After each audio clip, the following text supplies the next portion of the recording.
Both teams jump up to the left right away, and you know, Limit had some issues in this dungeon yesterday with a lot of sloppy play with the swords, especially getting some issues with the tank. So hopefully they've been able to clean that up. Method, I don't think we've seen them play. We saw them play. Oh, we did. So we've seen them play in Atal so far this week, and they've done pretty well too. The real danger is going to come out of the bolstering affix in this dungeon. Both teams running right up, and of course we see the Bloodlust popped within a second of each other on either side. Yeah, the one difference we see here is Limit seeing one of the augurs there in the back again, as we've seen from Abrakeydabra actually. Just getting the count later on, just completely ignoring this augur, just making the pull a little bit easier. So we see one charge coming in for Limit here, and Trill actually going down. We see a cheat death proccing as well, and Sangre Max dropping really low. So one of the melee was too far away from the Juggernaut, causing the Juggernaut to charge onto melee instead of targeting the healer on the ledge there. Yeah, a bit of a tough start here as they do have one death and both cheat deaths proc for the Rogues right now. But it looks like they're cleaning it up. Unfortunately, that sliver of health that you see for the remaining Juggernauts is actually a ton of health just because of that bolstering. They're going to be hitting max real hard here as Method and A has now progressed on 16% on the board. They've finished this pull and are running over to the swords. Nerf Clap likely getting ready to snap them to the location. Hopefully makes the jump here. He did have a bit of trouble yesterday falling off there, but no problem this time as the two Rogues run off, pre-tricks of the trade him and get those swords snapped to him as they crowd control the Skyscramer on the side, making sure not too many bolster stacks go up. Max following suit for the Limit side, jumps over and gets ready for his own snap. Yeah, Method and A seems to be doing at least the start. They're doing the same as they did yesterday. So they proc their Reaping, they jump down, and they're going to do Rasan with the Reaping Wave. And Limit seems to be doing the same thing. Now, last time around, they actually had some trouble with this pack here. I think one of them actually just fell down. So they have to finish this off without one of their Rogues as Lib just comes back up here. So the last time they just bolstered a bunch of those swords. But this time around, it seems like they're doing a lot better. They didn't have a lot of bolstering stacks going off as they finished the pack. And now they're proc their Reaping, and they're going to go down to Rasan too. Yeah, they already pre-go down to the side with the two Skyscreamers. So expect that those will be pulled at some part of the fight as the first Reaping Wave invades the Method and A screen right now, coming down the stairs. I don't know if they're at the double Skyscramer stairs. Yeah, they are. I can see them up there. So they'll be pulling those as soon as that Reaping Wave is killed and Razan's a bit lower. Of course, you don't want to bolster that boss. A lot of damage coming in on Nerf right now as those Reaping stacks are accruing, and he has the bleed from Razan right now, increasing your physical damage taken as a tank. Here comes the fear again. Every 30 seconds, teams doing well, of course, to line of sighted, and then to the best of their ability, at least, Nagura, try to drop that threat as soon as they get targeted for the fixate. Yeah, so I think it was Trill who actually didn't really manage to line of sight properly here and got feared. They didn't really have a dispel for him ready, but nothing really happened. They're only going to lose a little bit of DPS from him, just being feared and not being able to DPS. As Method and A, of course, pulled the boss earlier, so they're a little bit ahead in DPS. But if you compare the boss HP from Method and A to Limit, I feel like Limit pulled the boss quite a bit later, and they're not that far behind in damage. So Limit definitely catching up on single target damage here compared to Method and A. Yeah, certainly pushing their damage to the limit here. 8% separating the two teams right now, which is not too much on Razan, especially in this fortified environment, really. It's going to come down to what else they can clean up and how quickly they can clean up. Obviously, a lot of this fortified trash coming up and how effectively they deal with that bolstering. Of course, Razan now 28% as JB is forced to kite him away from their exit platform. 30% for Limit right now as they battle to keep that 8 to 9% gap between the two teams.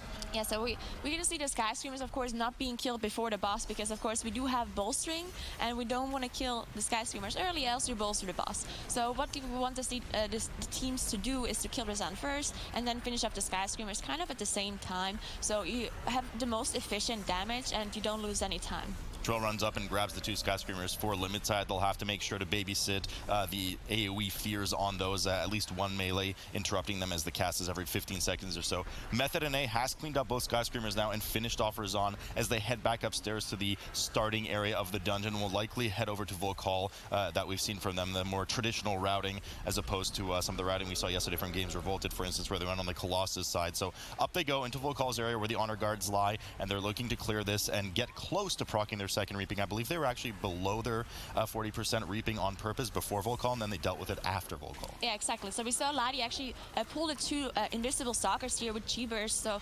nice to see how exactly they're pulling those invisible mobs. And you can also see in the back, you can see one of the shield bearers succeed and one of the honor guards being blinded and another honor guard also being succeed. So they pretty much just want to get rid of the two honor guards because they have way too much HP, they're way too difficult to deal with, especially on bolstering. And then you just see one more shield bearer because you just don't need the percentage of this mob. And once you kill the rest of them that they're working on, they're just going to Shadow Melt and get rid of the aggro and then Shroud. Now we've seen some mistakes coming in with the Shadow Melt, so let's hope Methane is doing the skip properly here. Oh, they Shadow Melt on top of some Quaking right now. A bit of clipping there there for Method and A, but 39% on the board as they head over to Vol'kaal. We'll deal with him first. It's just, this is one boss in a kind of rare occasion where it's not really that efficient to bring Reaping on top of him, just because in the first phase, he's technically immune to damage. He just heals so quickly from these reanimated totems that you're not really getting anything out of the single target, if you boost any single target from the cleave in the first place. Limit doing pretty much the exact same pull on the right side here, dealing with the rest of the mobs, and will hope to also get that Shadow Meld off. They had a bit of trouble with that yesterday. Hopefully they can get away from that Honor Guard and get right into Vol'kaal's room, as they sit at 37% trash right now. Method and A 39% trash, and they're about halfway through their 3 reanimation totems. Now, these totems do need to die at the same time, or at least within 6 seconds of each other, else one of them will heal to full, and you have to kind of restart the entire phase. Yeah, so the only difference in trash percentage is because of this very first pull where we saw Limit actually see one of the augers in the back, while Method and A just pulled it on top. But Limit can make up for this trash percentage later on. It's not going to cost them too much time, so it's just going to be fine for them, as they also engage the boss here. Now, Method and A already in the second phase, so Method and A definitely a little bit ahead here compared to Limit, as they are in their second phase. Now, usually on a fortified setting, this boss really not a big deal at all. There's AoE that you need to heal away, and you obviously don't want to stand in those pools, but that's about it. And the boss also just kind of slowly kills himself. No, you might want to stand in those pools if you're masochistic, but certainly get out of the pools. The boss does have the aura, as you mentioned, that does kill himself, which is often why you see teams not opting to use Bloodlust in this room. They move around in kind of, I was going to say circular fashion, but of course the room is a triangle, so they move around in a triangular fashion, just making sure that they don't end the fight right at the entrance of the room, because as soon as the boss dies, that kind of wall of spears will go down, and it will provide proximity aggro onto the 2 Honor Guard trash near it. So teams often curl towards the middle of the room at the end, just to make sure that doesn't happen. So Method and A 24%, we'll see if they do that. As Limited catching up as quickly as they can, 64% on the board for them as they deal with their Vol'kaal part 2. Yeah, so right after this boss, we're going to see a pretty difficult pull from both of those teams, where they pull 2 invisible stalkers on top of a caster-heavy pack. So you're going to watch out for this pull and exactly how the teams handle it, because we've seen some different strategies. Some teams would just focus down the Witch Doctors, even if you bolster the others, just because of safety. Well, we've seen other teams just play it risky and just AoE everything down at the same time, trying to keep the Witch Doctors alive and not bolster the other mobs. Limit with some, I think, generally higher single target DPS on Vol'kaal, just looking at the 2 numbers that ended here, at least on the damage meters that we see before the pull on Method. But Lighty going down on Method and A having the first death. Immediately the battle rest comes up. Won't have access to that for about 3 minutes. Limit still has access to theirs because their death at the beginning of the dungeon, Trill was able to just release and run right back in. Intimidating shout coming now out of Nerf Clap to make sure that they interrupt as many of these mobs as possible. Definitely one of the most dangerous trash pulls in the dungeon, outside of the first one and the one for Priestess Alun'za. JB dipping a bit low here as he struggles to heal Nerf Clap above that 50%, but here comes another Quaking right now as the team spreads out and does well to interrupt that bulwark of Juju.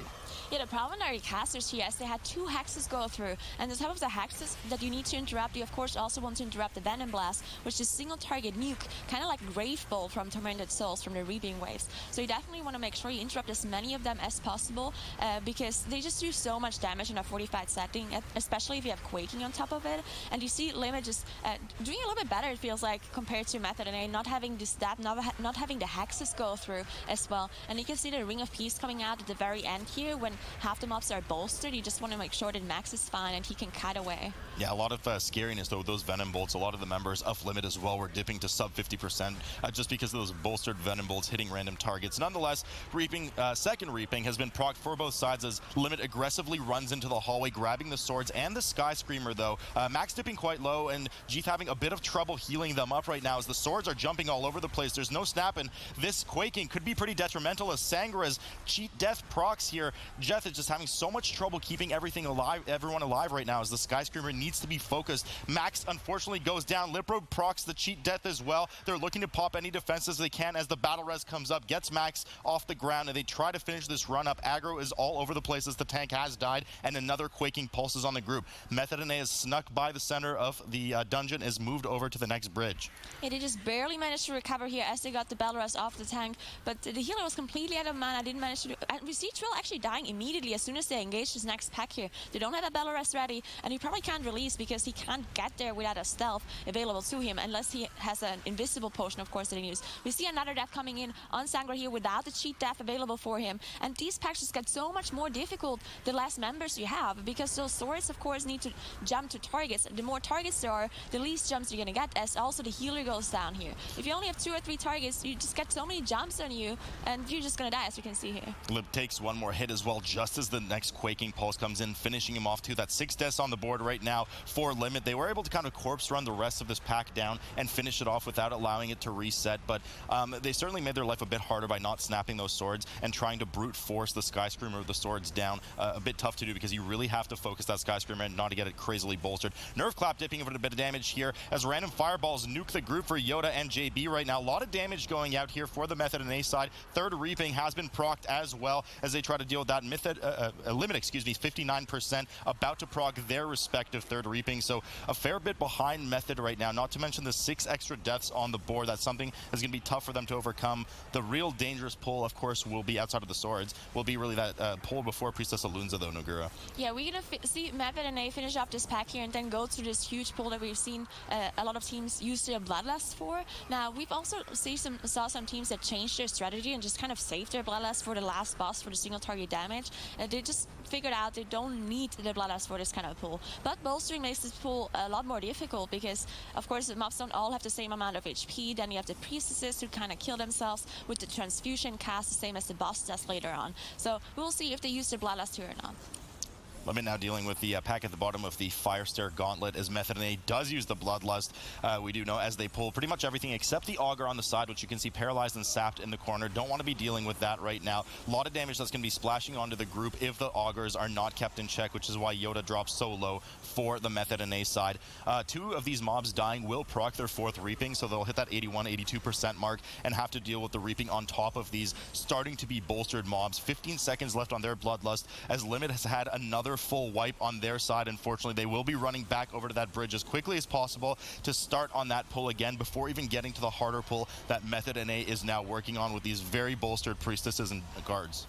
Yeah, I think the priestesses are the least of your worry that if they get bolstered, because as I said, you kind of just get this transfusion and you can kill them if you go into those red pools on the floor. Now the Juggernauts, you definitely don't want to bolster too much because, of course, they do the charge, which you can avoid if you stand in the safe spot, but it's still just so much damage to the tank. As we see Method and A deal with the trash easily now. They cleared everything off. They only have to deal with the Reaping Wave here on top of Priestess Alun'za, and once they're done with the Reaping Wave, they should be fine to recover, and they're probably also going to pull this Augur that he sees to see in the back on top of the boss to get a little bit more percentage. Yeah, I think they only need that Augur and then one Sky Screamer that they've probably saved in the middle of the area to complete their 100%. So Alun'za, of course, we already know not too difficult. Just make sure you soak those blood pools before a transfusion. They'll probably have to deal with 2 transfusions and maybe the beginning of the 3rd transfusion. Depends how low they'll get her before the next transfusion of, I believe, 25% pulses on her. So 50% right now on Alun'za as Limit is back in action on their side, working still on that bridge to get towards Alun'za in the first place.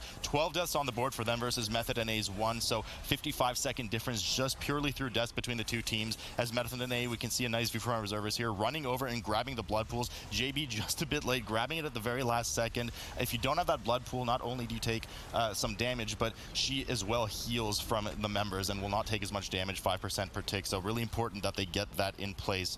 7% now for Alun'za, so yeah, they don't really need that 3rd transfusion, it seems. Yeah, it might still go off for... There's one spirit actually taking one of the blood, so they should be able to kill the boss before they get the transfusion. There we go. So now it's the boss is dead. They also have the Augur here on top, which will get them 97%. So now the only thing that is left for them to kill is the last boss, of course, and one of those Sky Screamers. They will most likely pull into the last boss room and just keep it CC'd in one of the corners. And then at the very end of the boss fight, they will get rid of the CC and the Sky Screamer, just pull it on top and just kind of try to kill the boss and the Sky Screamer at the same time. But that's still a very dangerous situation because you need to interrupt the Sky Screamer, interrupt the boss, you need to go out for the Soul Rend and so on. So it can be, can cause some problems for Method and A here.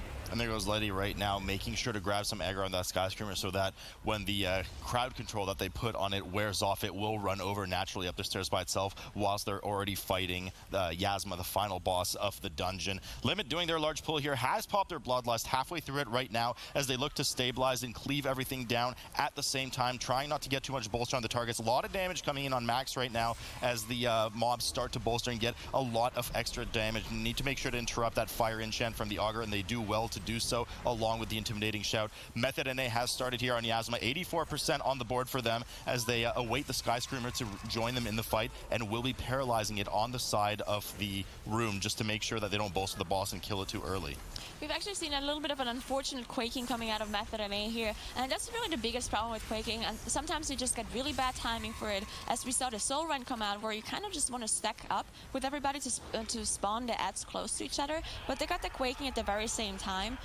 Oh my god, they got a fear through. They didn't interrupt the Skyscreamer here. Everyone is feared, but they should be fine because Nerve Clap managed to get rid of the fear. So, and there's not a lot of healing required, and no one got feared into a spider. So that was definitely, that could have been a disaster, but they managed to recover.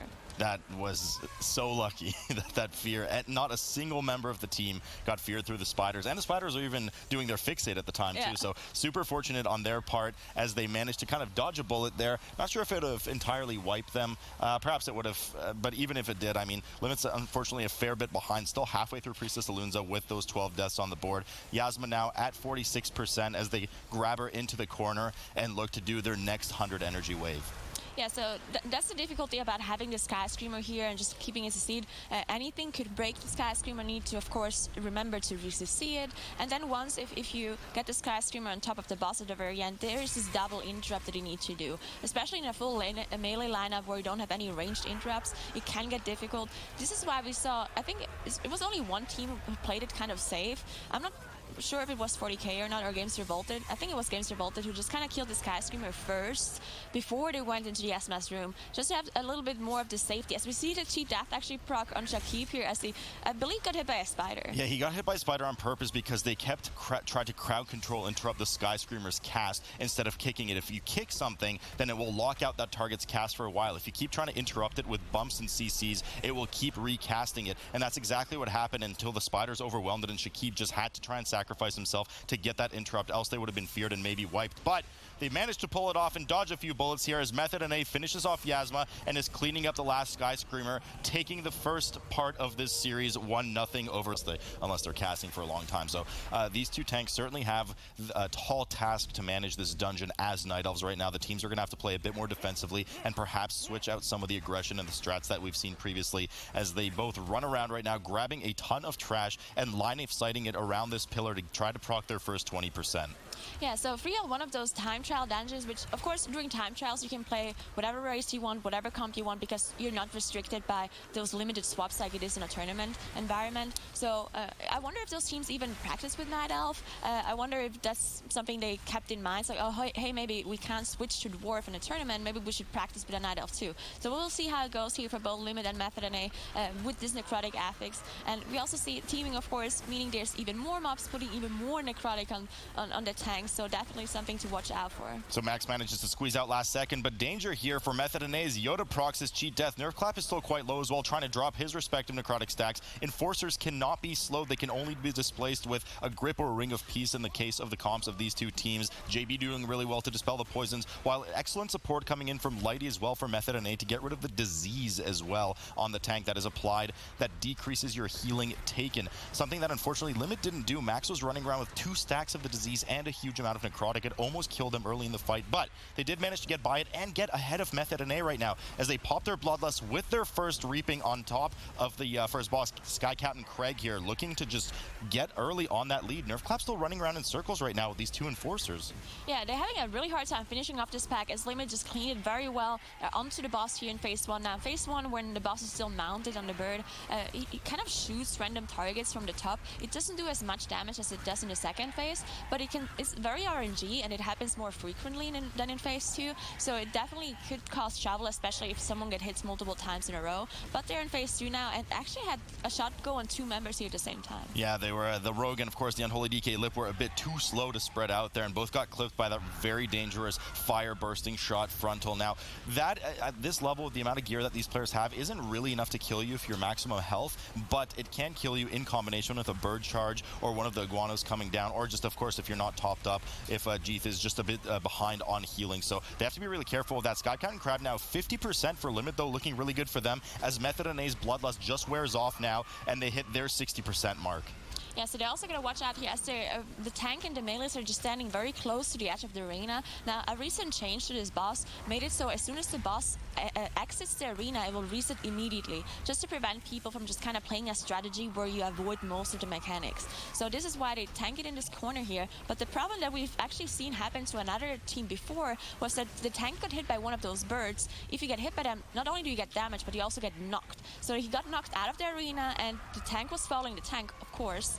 The boss was following the tank, of course, and then it got reset. Yeah, certainly tank will not follow themselves a lot of the time. But limit here at 30% right now. Method and A closing the gap just a bit, only about 2-3%, but about 10% still separates net for the teams right now, as Max and Sanger unfortunately both get clipped there with the frontal. A lot of healing needed coming from Jeeth right now. There's a bit of RNG with how many of these melee attacks from the boss the tanks will parry, and therefore how many necrotic stacks they accrue. So sometimes it can get pretty out of hand, and there might be a struggle for the tank and where the healer or somebody else might need to just temporarily taunt and move over. But the guano, the kind of parrot poop that's coming down on the side of Limit, is expertly handled right now, only on the ranged Resto Druid. The melee is able to just sit there, park, and camp as long as they want, whereas Method and A's kind of split the two piles between the melee group, forcing them to move several times as Lighty takes a chunk hit, and another clip hit here, unfortunately, between Max and Sanger. But they get away with no deaths and 2% on Sky Captain Crag as the boss will fall now, and Method and A looks to try and catch up. Yeah, Limit definitely ahead here at this point, killing the boss slightly faster compared to Method and A. Now Limit is going to go ahead and skip this Enforcer here. We've seen skips done differently. Either a rogue pulls it to the left, team runs past, or you just kind of pull it and then you shadow melt afterwards. There's multiple ways of doing it, but we definitely just don't really want to deal with this Enforcer because it has a lot of HP and there's no other mobs around it that you really want to kill with it. So it just seems very inefficient. So that's why they skip it, and now we're probably going to see a big pull coming out of Limit here. Yeah, so this is the area in the dungeon yesterday that Limit had some troubles with.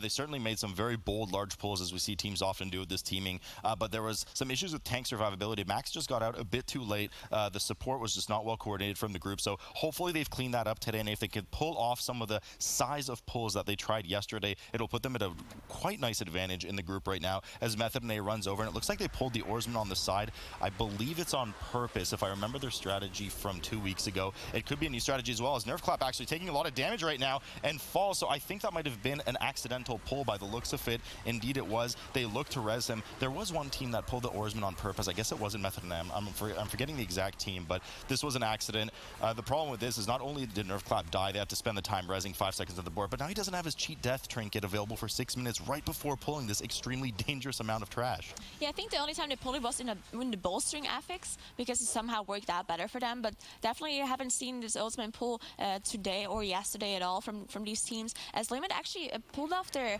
pretty heavy trash pull easily, or rather easily, without any deaths. Really clean run by them so far. We see the Druid here just going over, kind of starting the event of the Ring of Booty already, because there's quite a long RP role-playing event going on, so we usually see either a rogue or the Residue just go over there, stealth over, talk to the person, and just start the event as they're on their way to get their 40% Reaping Wave on top of the bus here.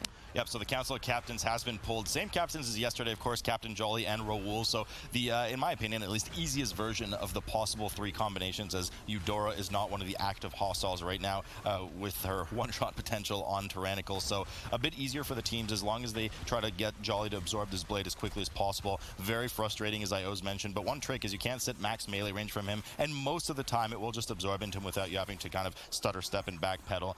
Captain Raul just want to make sure that you move out of the barrel, but the real key to the fight here is playing around the bruise, the small brown swirlies that you see drop on the team. There's a haste and a crit component that you want to make sure you move the bosses out of, but you yourselves get at the team and your teammates.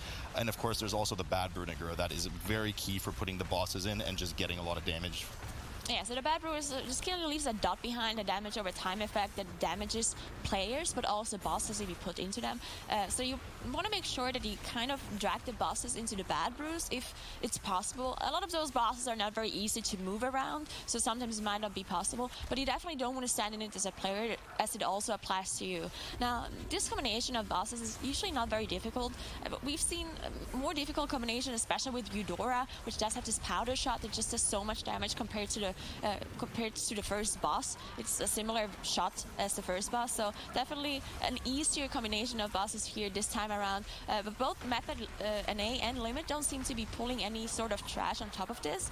Most likely because of Necrotic. Max is getting a bit too high stacks right now of Necrotic. He's at 20, just running around trying to reset it, but these are bosses. These are not slowable, not CCable. Good taunt off there by Trill right now as Max was about to get meleeed again by Jolly. Jolly finally gets taunted back by Max, and he was able to reset his 20 Necrotic stack, so very well played there by them to make sure the tank does not dip. Method and A now 25% average between their two bosses as Limit just pushing it as much as they can, 10% on Rule in just a moment, and Jolly is about to fall. So this is the Limit team that the Limit fans really want to see right now. They just have a flawless run so far.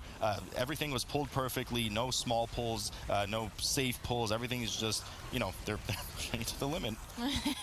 Yeah, Limit definitely having a very clean Freehold run so far. Definitely cleaned up their mistakes from last time around.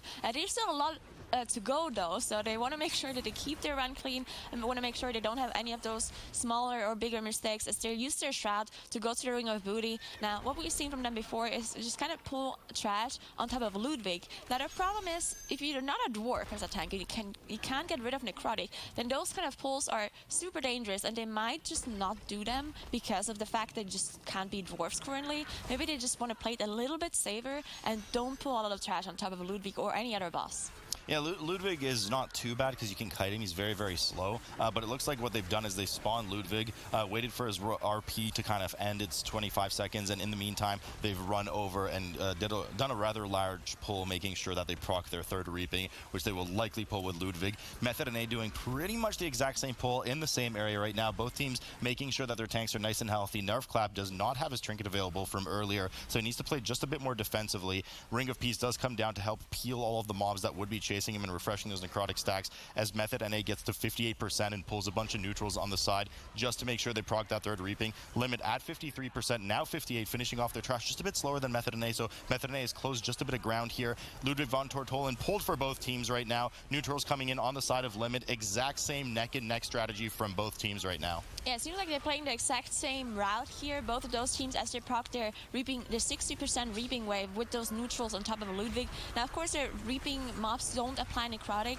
so it's definitely going to be fine for them to tank them on top of Ludwig. And as you said, he is very slow, so they're definitely able to just kite Ludwig around in case they get too many Necrotic stacks. And we'll see what they do later on with Trothak. But one problem as well with those huge trash pulls that we've seen from them is those harpooners, right? The harpooners just kind of randomly hook a target on top of them, which is a super big problem for those kind of tanks. As we see Max just kind of leap away to make sure that he resets his Necrotic. The harpooners actually target usually the furthest target. So one way you can outplay it is by having, if the tank does need to kite, get your healer or a ranged DPS, lol, not in this meta right now, but get your healer to run ahead of the tank so they're the one that takes the brunt of the harpoon and the tank can safely keep running away. But no harpooners present in the packs currently, at least, as both teams finish off Ludvig von Tortolen and run over to the upper bridge, near the bridge leading to Harlan Sweete, but they're not done here just yet. They want to make sure to clean up the rest of the trash and at least come close to, if not proc their fourth reaping, as Trothak, the third boss of the dungeon, is spawning in a few seconds. Yeah, so both neck on neck here, as both of the teams are pulling the pack pretty much at the same time. Lumen just slightly behind, as we see Nerfclap just leaping away, making sure that he doesn't get hit by the mobs anymore because the Necrotic stacks are just ramping up and he doesn't have anything to get rid of it. But we see the mobs actually just dropping low. They're about to die here. We also see both of the druids actually running Mass Root, which is a very interesting strategy in Freehold, which will be very good later on when they deal with the Ravagers and the painful motivation. Yeah, Typhoon certainly can work very well as well. But Method and A finally gets started as Shakib gets shark punched to the face. Unfortunately, takes the first hit from the boss, but no death there as Nerf Clap taking just a bit of health right now. Dip, but no. The Dispel finally comes in from JB. I misread the amount of necrotic stacks. I thought he had way more, but he's only at 5 right now. So JB just needs to make sure to get all those Reaping Soul stacks off of him. But Nerf Clap just having a lot of struggle right now. Can't seem to get out as he reprocs his cheat death trinket right now. JB starting to pay heavy attention on him, making sure the tank doesn't dip right at the beginning of the encounter as they finish off the rest of the Reaping pack and manage to stabilize. But that trinket, once again, will not be available for another 6 minutes as JB takes a chunk hit there. Limit following suit, not even following suit actually, they've pushed ahead at this point and are at 77% on Trothak. Nice and healthy. Max does have his trinket available as needed. Yeah, this is a very scary moment for Method and A here. Nerf Club just dropping so low, and this trinket might just be very important for the later pull, for the last boss pull, where we've seen over and over teams just pulling trash on top of Harlan Sweete, and without this force ratio and without the trinket available, it's just going to be so difficult for Nerf Club to survive. So we will see how it goes later on. But yeah, as you said, Limit just pulling ahead on Trothak here, even though they pulled the boss later, just because Method and A had just had so much trouble with the tank surviving. Trothak 61% now for Limit and 62% for Method and A. So Method and A starting to close the gap just a bit as they cleave down the rest of Ludvig's soul, something that Limit is doing. I mean, these teams are doing the exact same pulls and strategy at this point. We'll see if that changes once they cross the bridge over to Harlan, but Method has closed the gap on that 5-6% that we saw before, and they are exactly neck and neck with Limit at 50% on Trothak. Lip takes a bit of hit there, needs to pop his defensive to make sure he stays alive as the last soul gets killed.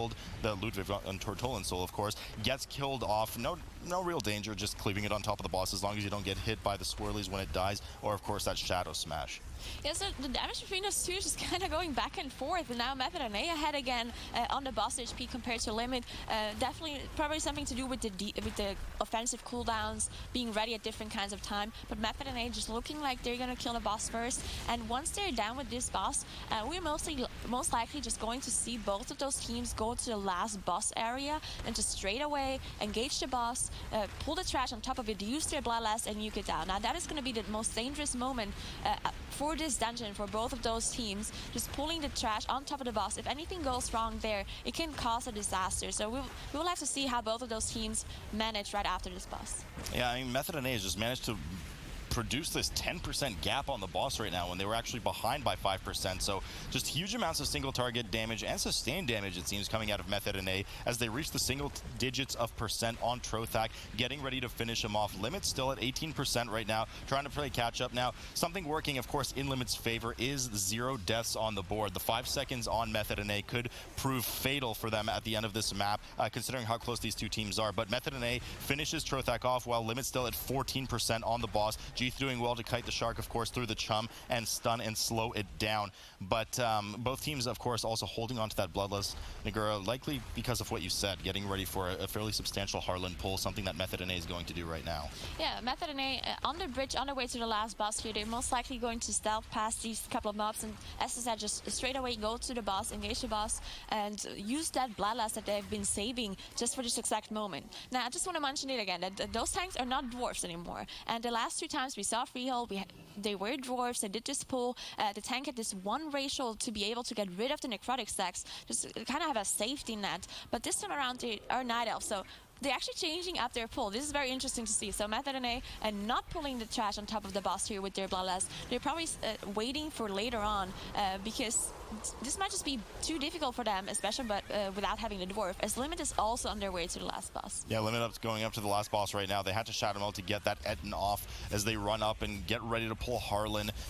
Ironically, at the same 14% mark that they were behind on Trothak right now. So here comes Harlan. Harlan Sweete, 84% for Method already. The bloodlust is already popped from Limit the moment that they pull Harlan. So, but they also pull the trash on top of it. This is going to be really dangerous. This is the pull that Nagura was talking about that we saw from the Freehold teams yesterday when they had the dwarf racial available on the tank. Right now, there's 2 enforcers in there who cannot be crowd controlled outside of display. So they have the Ring of Peace and 1 grip available to them. But Harlan Sweete himself cannot be displaced in any way. If he chases the tank and hits you enough, you will just constantly refresh your stacks. So what they've done is they've actually had one of the members of the team taunt the boss off while Max reset his stacks, and then he charges back in, re-taunts the boss, and they look to finish off the enforcer. So well played by them, and hopefully this gives them the advantage that they're looking for for in order to try to finish off the boss with this aggressive pull here. But Method and A is still a fair bit ahead on the boss, 67%, while Limit only reached now 80%, and their Bloodlust is done.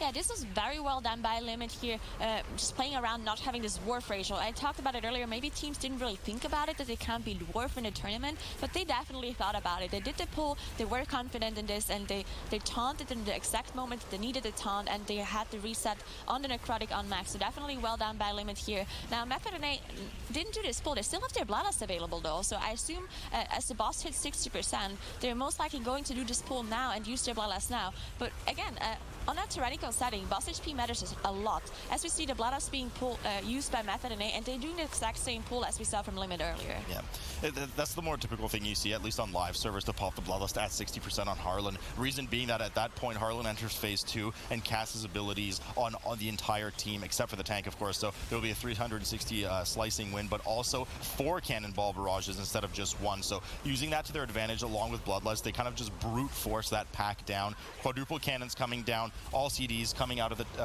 the team, and of course the Bloodlust to finish it off and not have any danger on the tank. So their version of Dwarf Racial is just kill it before our tank does, quite frankly. This is so close between those two teams because Method is ahead on boss HP, but they're a little bit behind in trash, and they also have this one death. Even if one death doesn't mean a lot, but it's 5 seconds, and they're so close, those two teams. 5 seconds might just mean the win, right? So Method is a 91% trash, they're on 39% on the boss, while Limit is 10% boss HP behind, but just slightly ahead in trash. So this is where the mass route comes in. So what those two druids are doing is they're going back, they're mass routing this whole pack where a Ravager is inside.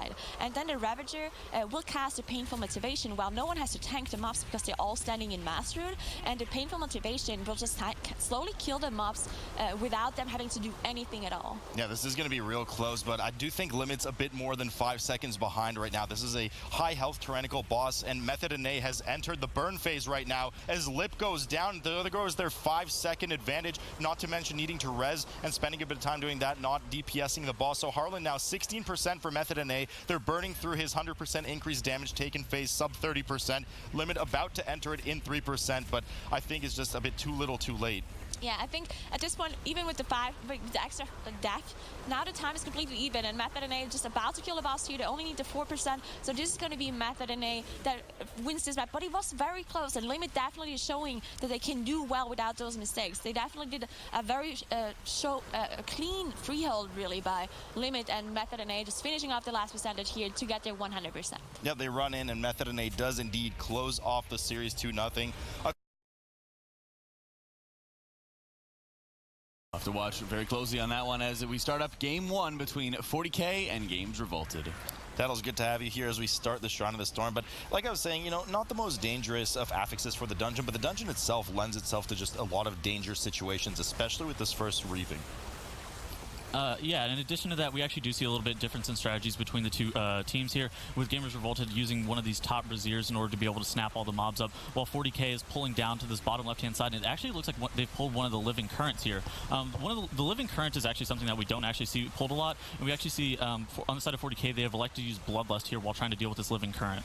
Yeah, the Living Current is certainly not something you want to grab, so a bit of a disaster situation already for Fourty as they grab it upstairs right now. Atal'Dazar is already playing as defensively as he can just because of the danger of those water blasts coming in from a lot of the temple attendants at the bottom. You can see them all parading across the top right now as the water elemental finally takes a hold of them. That's really where the danger comes in, Tettles. It stuns you and tosses you in midair as Rentari goes down, Lizelle follows suit, and it looks like disaster here early for Fourty as they're going to incur a full team wipe right now. Loaf is doing what he can to try and clean up some of the remainder of the mobs, but the full team will go down as explosives finish the job on Igloo, and Games Revolted. Rux proccing his trinket, but runs away desperately. They also pull the water elemental. Rux going down right now, and it looks like another disaster situation to match Fourty's on the right side with Games Revolted. Oh my goodness. Okay, so the reason that nobody ever pulls this Living Current is because of that Rising Tide cast. We saw everybody getting launched up into the air, getting stunned, and then getting brought back down to the ground kind of abruptly. But whenever you're trying to kick the Mending Rapids cast from the Spiritualists, getting stunned for multiple seconds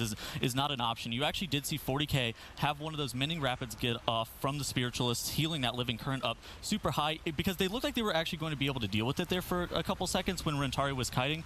But after that stun coming out from that Rising Tide, it just spelled disaster for Fourty, and then Gamers Revolted said, wait for me. I'm going to pull the Living Current too. That's exactly what I think they said, and in that tone as well, Tettles. Rentari now dipping quite low again as explosives just parade all over the rest of the dungeon. They try to slowly kite everything away. Now, Rentari did a couple of tricks. I think it was them yesterday that they dipped constantly in and out of aggro range of those water attendants to make those temple attendants to make sure that the water blast was constantly recast and failed in the same position so that melee can sit there nice and clumped up, not only for cleave, but to get rid of any explosives nearby. Rentari having a lot of struggles here right now, dipping again below 20% as Igloo struggles to heal him up. Attack going down again on Games Revolted side, and there are tons of explosives at the bottom. Water blast going off left and right.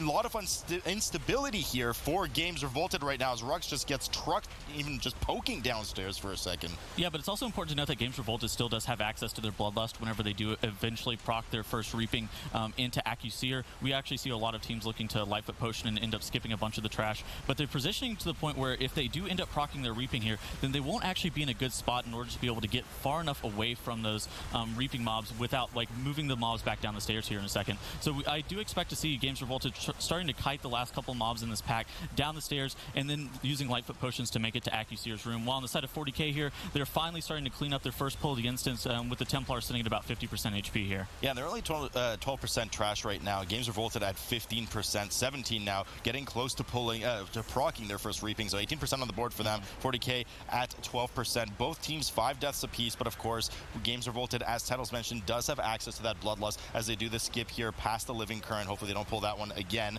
Double CC coming out for Fourty as they get ready to move past the... they're actually doing one more pull worth of trash indeed because they need to get to that sub 20% before they go on. Games Revolted has moved over into the final trash before Aqueeseer has started the RP event, getting ready to pull the boss as soon as they dealt with the rest of the trash. Yeah, this is definitely interesting by Games Revolted. They end up proccing their Reaping here, and they're not going to be able to Shadow Meld it off because they are in combat with a bunch of these mobs. I initially thought that they were going to try to kill all these mobs evenly and then just get some of the mobs, and then try to get the Temple Attendant and all those other mobs down evenly, and then pull Aqueeseer, but they have elected to just start the RP on Aqueeseer, proc their Reaping, and then start pulling a bunch of this trash into Aqueeseer here just for efficient cleave as their Bloodlust does come out, and Attitude goes down. Attitude goes down, and Speed of Life having a lot of struggles too right now. Is just so much residual damage going out on the team, and Asmon is having just such a tough time healing it up. Rux nice and healthy though, as they use their only Bloodlust available and won't have one again for another 5 minutes. Explosive goes off right now in Games Revolted. Fortunately, it does not finish anybody off. Aqueeseer only at 80% as Fourty is just now running to start the RP on the fight. Has proc their first Reaping. It looks like they Shadow Melded it off indeed as they started the RP of the boss. One Tormented Soul leak, that's not a big deal. They pull the rest of the trash before the boss and get ready to cleave that down as Games Revolted continues to work on this first phase, but Fourty just seems to be getting a bit more and more behind at the moment. Yeah, they definitely are getting a little bit more behind, but we are actually going to see them pulling... I would like to see them pull this trash into Aqueeseer, similar to the pull that we actually did see on the side of Games Revolted, but they do not have Bloodlust available. As you do see Rentari jumping into Aqueeseer here, pulling it with all this trash, making sure that you do get kicks on this Protective Aura, the Wash Away, and then that Mending from the Spiritualist is very important here. So making sure that you are rotating kicks in an appropriate manner, while also cleaving down Aqueeseer with maintaining your tank and melee range is super important. You do actually see Rentari kiting around the room here, charging back into melee of Aqueeseer while the mobs do follow him around. Games Revolted already to the transition phase, the second phase of the boss that procs at 50% where he splits into 3 Aqualings, mimicking all abilities from the boss and making sure that players need to stand within melee range of each one of them. Triple Surging Rush coming up now from the two teams as they make sure to hide in the safe areas. They managed to actually kill both of the Aqualings that were about to cast Surging Rush, so it just makes their life a lot easier now. Severely reducing the risk of one of them getting hit and certainly hit off the platform titles that you certainly don't want to see from your players because you're just not in res range. Not that they even have the battle res available at this point. So finally they're out of the transition. Aqueeseer should be popping up in the 15-ish health percent range and Fourty on 68% in the first phase. Yep, and they've pulled the Gale Caller Apprentices into the bottom part of Aqueeseer. You actually did see Attitude run off to the side there. He ended up body pulling these Tide Sage Initiates that are standing around the mini boss right there. And then the reason that you end up body pulling them is that they give like essentially free count for what is very low HP initiates. So they're pulling it into the bottom part of Aqueeseer, which is pretty easy because this boss actually doesn't do too terribly much in the terms of like group-wide damage. So pulling these apprentices into these initiates into it is just very efficient cleave on the side of Games Revolted. On the side of Fourty, they are going to be phasing Aqueeseer here in just a couple percent. Indeed they are, but Windspeaker Heldis has been pulled here for Games Revolted. Not sure if no. that was intended. Adeq down to 1% health as Asmund just struggles to heal him back up. They need to interrupt these Galecaller apprentices, and finally they have dropped aggro with Heldis on the side as he runs back downstairs, but almost finished off one of the members. They should have clean passage now past these initiates, but not actually. Just kidding. There's still 2 of them left right now. How did they manage to pull 2 of them but drop 2 of them? That's a new one. Heldis unfortunately does get pulled again as Adeq, I think, pulled it up to the side on purpose and takes a little tumble over the side of the cliff. Won't be in resable range there. So Games Revolted having a bit of an issue as Rux decides that he's not fit for this planet anymore either and takes a little swim in the waterfall. Everybody just dies on purpose while Asmund actually runs ahead and mass reses them. So a lot of time lost here for the team. 40k moving on. We see Igloo here pulling all 4 initiates over to the platform with Aqueeseer while the rest of the group works to finish it off. Okay, so I kind of understand why they ended up doing this. They had some of the initiates still standing next to Heldis, so they needed to either get the initiates off, or they ended up needing to be able to skip around the mini-boss itself and then get that mass res off. And they chose that the killing those 2 initiates and then just trying to do that jump skip was not worth, and they chose that dying was a little bit better of a strategy. 40k here getting Aqueeseer down finally, and they are making their way as well over here to the Heldis skip. Of course, if Heldis is not previously pulled, normally you can just kind of shroud through because she only gains true sight after she is initially pulled, which we actually did see from Games Revolted. And that was exactly the problem in Games Revolted, because they were commented that they pulled it up, so they found themselves in quite the pickle there. I love pickles. But they found themselves in quite the daunting situation, unfortunately leading to 5 more deaths for the team there. Games Revolted now 35%, looking to proc their, or at least come close to proc their second, or actually they will proc their second reaping here in just a moment, as will 40k, and they will make sure to kill it and move past Sorn or just skip it completely by doing their bridge skip now. Teams play this a bit differently. We can see the aggressive pull here from Rux as he runs forward with the second reaping as well, grabs the pack, intimidates, shouts them, grabs the lightning elemental, and immediately heroic leaps across the bridge. The team will now need to shadow meld and hope for the best that they don't get hit and don't get procced in combat, but it looks like this is not a good situation here as Rux goes down right now and everything gets pulsed on the group. Absolutely revolting situation for Games Revolted right now. Entire team wipes, 16 deaths on the board. Asmund immediately releases and starts running back unless he had some kind of res available, but it doesn't look like it. I'm pretty sure he had to start at the beginning of the instance. That's where the checkpoint is in this dungeon until you kill the second boss and clear the ritualist after, which teams don't even do at the MDI. So 40k looking good right now as they have pulled off their skip, 5 deaths on the board, and are chewing through the trash leading up to Galecaller and Brother Ironhall. So I couldn't tell where that pull went wrong for Games Revolted, but it looks everywhere. Like either Rux ended up leaping too early, or the fear ended up pulling that elemental even after it ended up getting reset by the shadow meld on the group. But overall, that is terrible for the group. So Asmund is actually trying to get back to where the rest of his group is, but we do have a few of those reaping mobs still standing there, and we actually just see Asmund standing at the beginning of the instance while 40k sitting here in front of Brother Ironhole and Galecaller Fade dealing with their trash pretty well. I mean, he's just sitting beside Bonsandi Mazy Vane for the buff at this point. I'm not really sure, but it's going to be a while before they're able to get back. Not to mention that we talked about a bunch of the mini bosses now having true sight on the way back, so he's not going to be able to just kind of sneak his way back in as a druid alone. He will need support of pulls to the side from the group, whatever it may be. 40k, 49% here. A lot of dangerous trash that's been pulled. Excellent Ring of Peace there by Lizelle to make sure that that initiate that flees in fear at low percent did not run up the bridge, because that's exactly where it was headed. And if it does flee in fear, it can actually proxy, or as you call it, social aggro onto that elemental, and that would be a full team wipe at that point. So well done by them. They finished up the rest of the trash and will be looking soon to proc their third reaping wave. Now, Tettles, there's a lot of different combinations of where people proc their reaping often here. Sometimes we've seen them pull it on top of the next boss. Sometimes they've procced it and skipped it on the way to Lord Stormsong on the bridge. So curious to see what 40k is going to be doing here. Well, with all these initiates still left available, I don't see why they would actually just wait to proc their reaping. These initiates, for by and large, are just a lot of free count. They give one kind of piece. As you actually do see Asmund Bald finally making it all the way back. He's actually getting so close. If he actually ends up dying here, that would actually be so sad on the side of Games Revolted. He's going to be trying to look to single target to battle res somebody, but he does end up going down. I think he was trying to get in the corner to Shadow Meld and res everybody back across the bridge, forcing them to redo the Lightning Elemental skip, but it did not work out. The team took a chance, it didn't work, and they said at this point we all just got to run back together, try to Shadow Meld on the side, and just battle res Corey if you can. If he dies first, maybe he can get the res, we'll see. But 18 deaths on the board for Games Revolted. They have to clean up all of the reaping that they've skipped on the way back, so they are in a very disastrous situation here as Fourty has already started on the second boss. Looking like they're chiseling down Galecaller Faye first, going for the more DPS inefficient but certainly mechanically sound strat of just getting rid of Faye right now, making sure there's not too many tornadoes circling around on the platform hitting you, and making sure that you don't have to babysit those slicing wind interrupts too much. Yeah, you actually do see one pack of Initiates still left alive on the side of 40k, as they have pulled it into Brother Ironhole and Galecaller Faye here, so it looks like they're probably just going to proc their reaping on top of the mobs if that actually does end up getting them to 60%. Of course, the Initiates don't give a ton of count. They only give 1 count per mob, so that actually doesn't push them over. So they're going to end up needing to kill like 1 Enforcer. Probably the Enforcer that ends up patrolling will probably end up seeing Igloo run off to the side and pulling it on the bottom half after Galecaller Faye does end up going down here in a second. But and then additionally, as soon as that Enforcer does end up going down, we're going to see them looking to skip to the bridge. But any mistakes here would actually be just so bad on the side of 40k because that checkpoint is back at the very beginning of the instance, as we do see Games Revolted having to deal with that. Wolf Disco getting smacked there by one of the tornadoes, getting him to 20%. These things do a lot of damage, especially if you have one of the slicing buff, debuff casts on the group. And, you know, sometimes groups let those go off on purpose because when Galecaller Faye reaches 100 energy, she will kind of have a buff that every time you interrupt her, she spawns these tornadoes. That's where they come from. So teams often opt not to interrupt her and just eat the AoE damage and nature damage increase taken debuff on the group while she kind of ends that phase and then kind of keep the platform clean that way.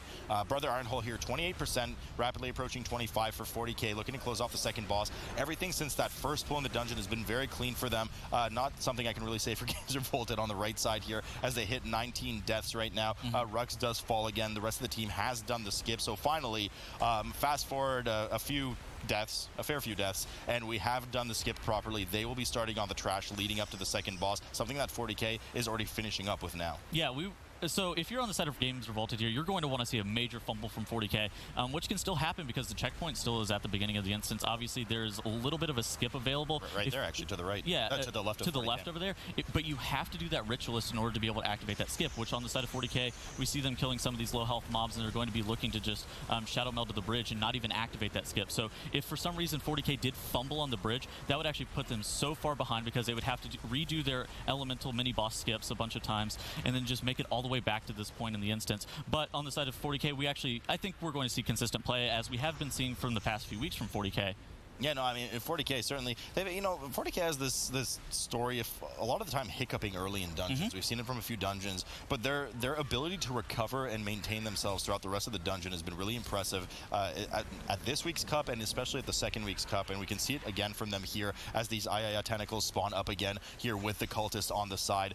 Now, the time saved here will really be, are they going to pull both of the cultist packs together after this or just do 1 4-pack at a time? We talk about this all the time, Titles. I'm sure they know at this point that they're just light years ahead of Games Revolted. So even if they were to do that dangerous 8-pack pull leading up on the bridge, maybe they're just going to split it up here and be safe. Yeah, there's definitely no reason for you to be doing this double cultist pack like that we always end up talking about together. The double cultist pull ends up saving you a lot of time, especially if the race is neck and neck. But if you were this far ahead and if you did have your second monitor looking at where Games Revolted's position is in the instance, like I would assume 40k is end up doing right here, then there's, like you said, there's no real need. And you do see 40k here splitting up the pull, just doing one of this pull of the cultists and the Deathbringers here together, while Games Revolted has pulled Brother Ironhole and Galecaller Faye DPSing those down right now.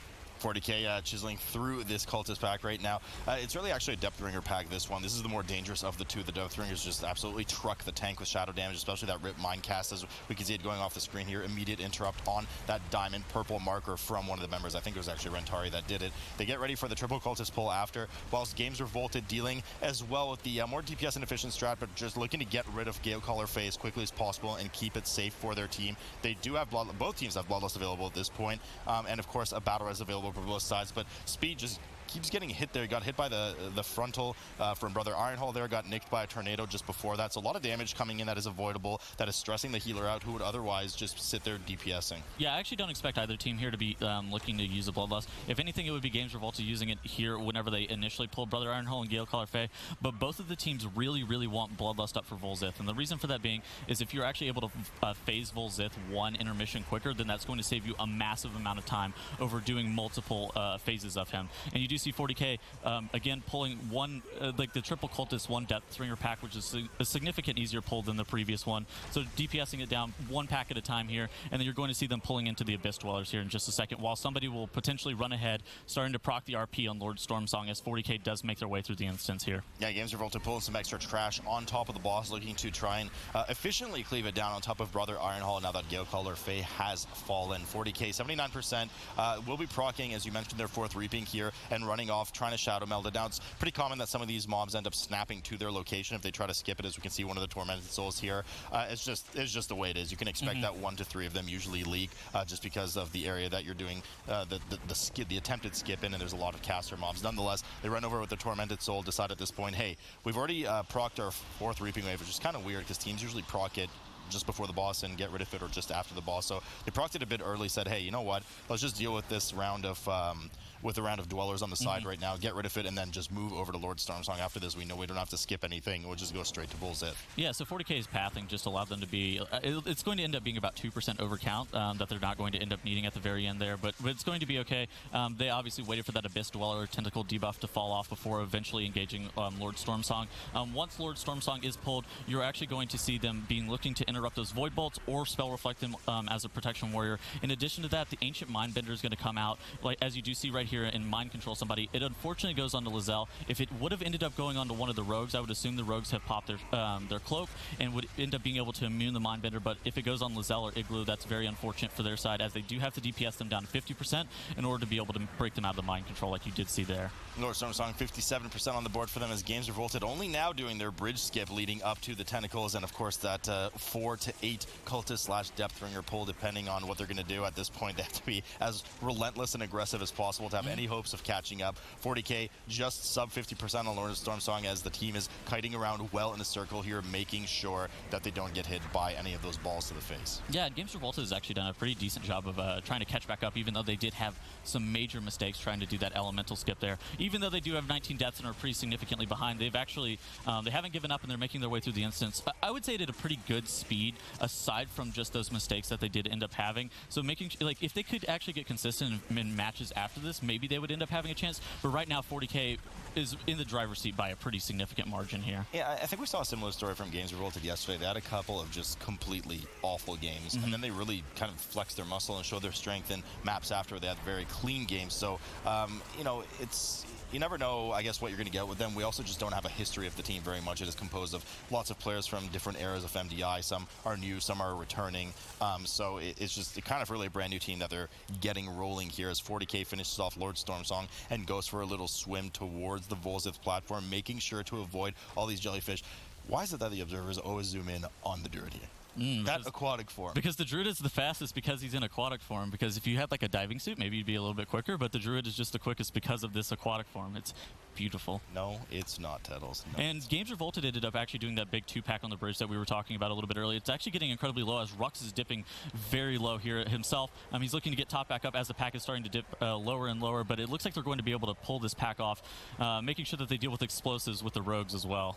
Yeah, I mean, they'll be able to pull it off. Rex got pretty low there. A couple of Rip Mine casts went through, but fortunately, no extra deaths for them. They really don't want to hit that 20 on this dungeon right now. Spell Reflect coming up from him as the next mental assaults go out, and they finish that pack off well. A few of the eels pulled here for 40K on the main screen, though, as they rush into this area. They'll have to finish these off quickly before engaging the boss. We've seen it a million times at this point. Of course, we know that the teams will engage the boss first, get that Promises of Power debuff, or it is a debuff, of course, on the healer, and use that damage buff as a result to cleave down the trash around the boss during the boss's transition phase, where he just sits there casting for pretty much infinity time. Yeah, and so for Vol'zith here, once Igloo does in fact get that Promises of Power debuff, he'll be doing a considerable considerable amount more damage. And with it being a fortified setting, you're actually going to be looking to see the groups end up having this initial phase, and they'd be looking to phase and kill Vol'zith with one more phase. The boss should be getting about 70-ish% here before ending up casting that Sunken Deep cast, which will end up channeling and sending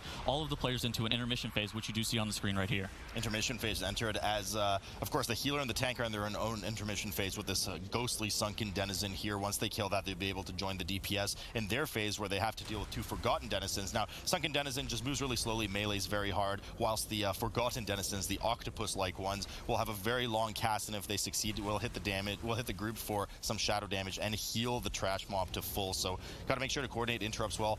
Oftentimes, it's the healer and the tank that finish first and then go support the DPS, but there are some rare cases where the DPS actually go and support the tank and healer. Nonetheless, once everybody's done their phases, they will break out into the regular realm again, but here, as we said, they're going to actually go do the trash rather than return to the boss. So we can see Rentari charge right into that real Sunken Denizen, part of the trash before the boss, and start cleaving that down. Games Revolted, 56% on Lord Stormsong as they try to battle back or have already dealt with their 4th Reaping Wave.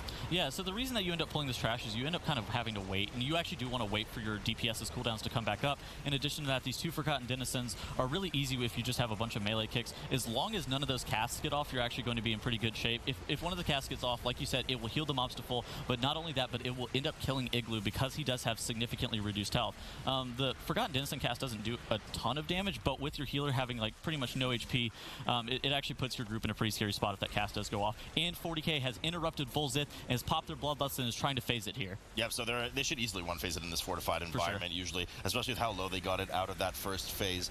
There's still 94% trash on the board. They will need to pull in some of the eels at the end, and not to forget that the manifestations of the little gooeys on the side here do spawn explosives. You can see them on the side right now, so the team does have to babysit that. A bit of a pain in the butt for this all-melee comp, but if those do go off, it will definitely kill somebody in the group if they combine it with any extra damage, like getting slapped by one of the tentacles that the boss periodically spawns. Nonetheless, 9% here on Vol'zith right now as they like to finish it off. Games Revolted finishing off Lord Stormsong for themselves, but I mean, they're just so behind at this point. 40k can wipe a couple of times, maybe have lunch, come back, and then they'll still be ahead. So it'll take a fair bit before they catch up. Even though they're just entering the final boss's room right now, they still have a 14 death differential. That's 70 seconds on the board. Yep, 40k only has to deal with 2 more packs of eels here. They ended up not... Okay, so if you actually do pull those 2 packs of eels while you're still in combat with Vol'zith, you'll actually... Igloo will end up maintaining that promise as a power debuff. They said, all right, well, we're so far ahead that we don't have to min-max the time efficiency here. Let's just take it a little bit easier and make sure that we do solidify this pull, and they finish out Shrine of the Storm. That's moving on into this lobby area.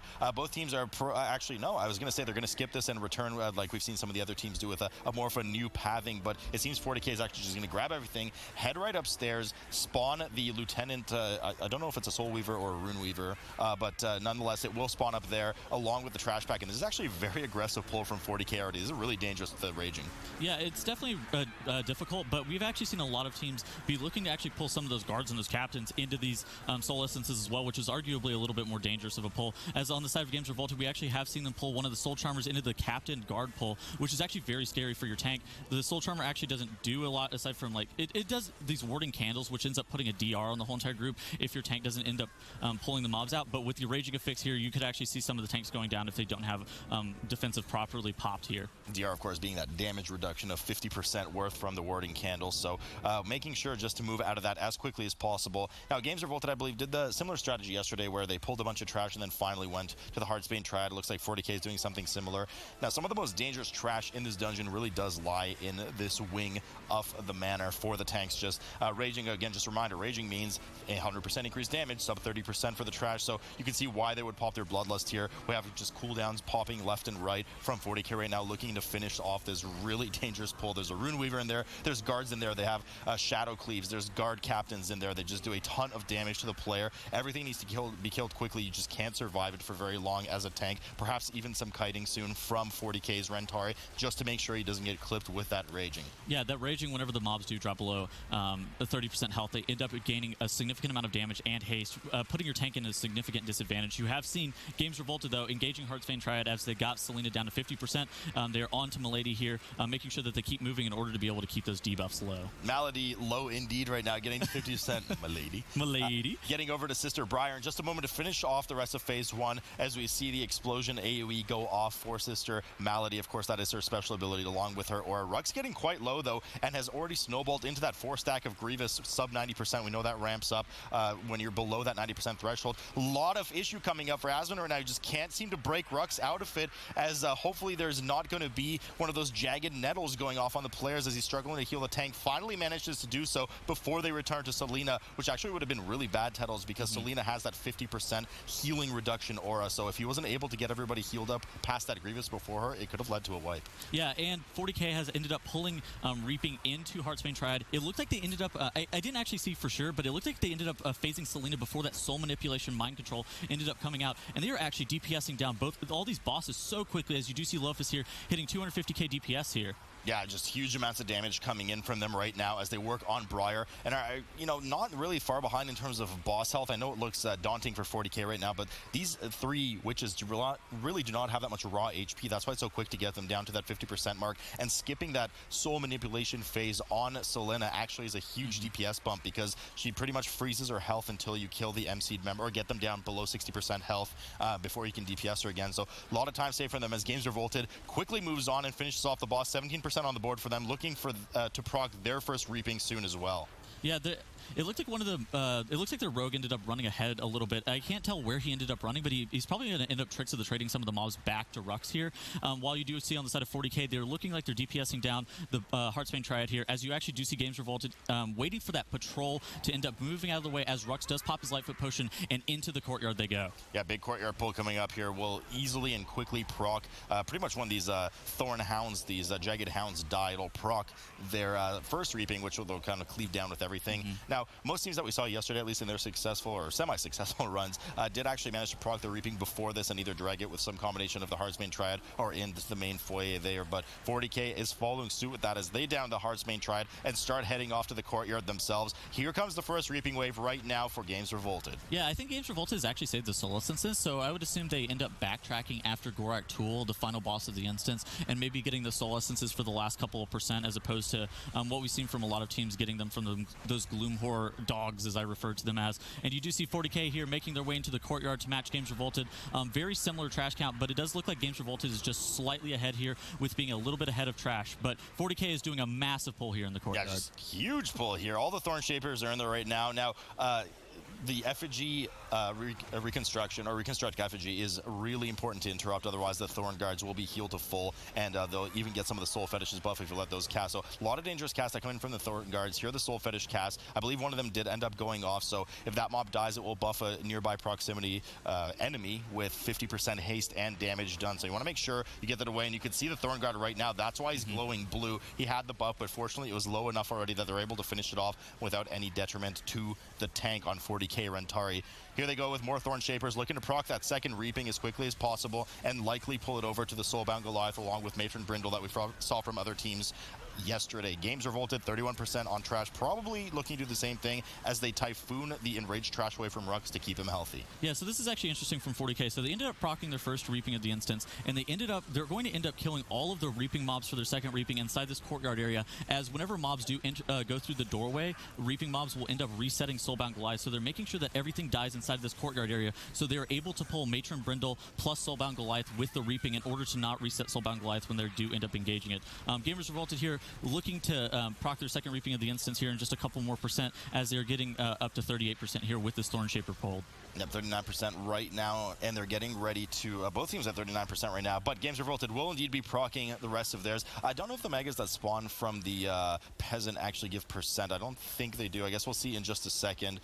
They do actually. Okay, so they give a small amount of percent, exactly the 40% that they needed, as 40k rushes into Matron Brindle, grabs Soulbound Goliath, and here comes from both teams the second Reaping wave at 40% along with Matron Brindle. Really dangerous pull here for the tank. They have to get rid of everything quickly, and the Druids have to make sure to transform into kitty form to not get caged by the Soulbound Goliath, else the tank could just dip so quickly. Yeah, this is actually super neck and neck from both teams. They both engaged Soulbound Goliath within mere seconds of one another, and this is actually a very scary pull for both teams' tanks, like you ended up saying. Soulbound Goliath ends up stacking a buff on himself every single time he ends up hitting the tank. In addition to that, Matron Brindle, whenever it does end up enraging, that Thorn Barrage can actually get super scary, as you do see Igloo instantly dispelling that as soon as that comes down. Super good premeditation by both teams, though, to get all of their reaping mobs inside of this courtyard area, so whenever they did end up proccing that second reaping of the instance, all of the mobs, none of them ended up running through doorways and resetting Soulbound Goliath there. Yeah, really well done by them. Rux having just a bit of trouble as it dips down and procs his trinket right now. A lot of damage coming in. A Dat goes done, Rux goes down. They only have one battle res available. Obviously, they use it on the tank, but Speed is now caught in that soul cage, and they just don't have the damage to break him out as it taxes Asmon's healing. He procs his cheat death, and finally they manage to stabilize, but they're now at 70%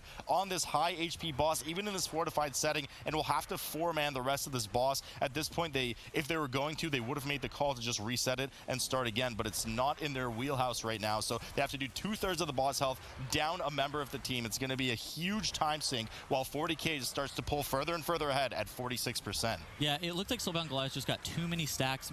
That's a very unfortunate because Matron Brindle was actually just so low, and as soon as Rux does end up going down, Ada ended up getting turned on by the boss and Matron Brindle and killed instantly. Obviously, they don't have a second battle res available, so that's super sad for them as they do end up having to 4-man. You see that fire end up despawning right before they end up wanting to reset Soulbound Goliath stacks there. As on the side of 40k, they are moving Soulbound Goliath here to the fire as well. So that's a bad feeling. I know what it's like as a tank when you're desperately running over to that fire and the stacks are high and the next melee can kill you and all of a sudden it despawns. So you just have to have a good eye on which fire has spawned recently and which has been there for a while so that you don't run the risk of it despawning. Igloo having just a bit of trouble here, healing himself up as the rest of those spirits finally despawn. We do know those red human spirits do spawn when you clear the boss's stacks with the fire and will auto aggro to the healer just because of that healing threat they produce. So you want to just kind of run away from them, make sure that they don't melee you. Eventually they despawn and then you rejoin your buddies at the boss's feet.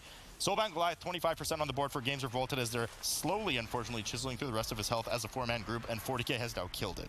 Yeah, Games Revolted is actually not as far behind as I would actually anticipate for a group that's ending up 4-manning this boss, but it's going to be okay. If they are able to, they will actually be able to catch up with a little bit more aggressive pulls if they were able to actually do all of Raal's room in one pull, where 40k would choose to do, like, separate it up for some reason.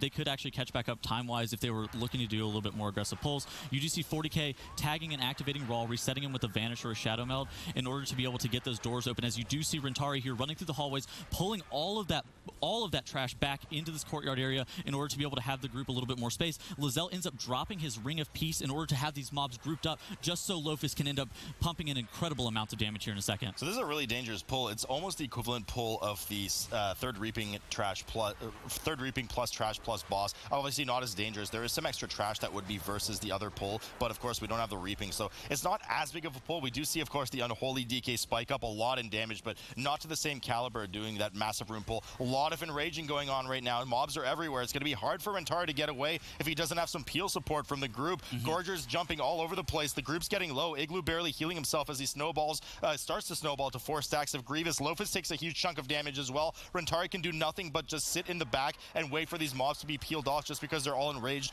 Igloo, of course, hopefully he's using some of his Soothe every 10 seconds as available to get that rage beat off of everyone as much as possible. Big pull coming in from Games Revolted. Full room pull plus Raal. They don't care. They just go right in. Their battle res will be up in just a few seconds as well. Yeah, this is actually a pretty aggressive pull by Games Revolted. Obviously not one of the biggest trash not the biggest trash pull we've actually seen so far, but ADQ doing 500k DPS here while these mobs do enrage. So Rux is actually in incredible danger here. The Ring of Peace does go out, bumps those mobs away from Rux, allowing him to just get a couple seconds of freedom there in order to be able to allow the rest of his group in order to be safely able to DPS down those mobs. Now it's just Games Revolted versus Raal. No more trash here. No more trash, but they might pull some of the maggots, of course, in the kitchen in order to proc their third reaping wave. You can see them sitting just on the cusp of that 60% at 59%.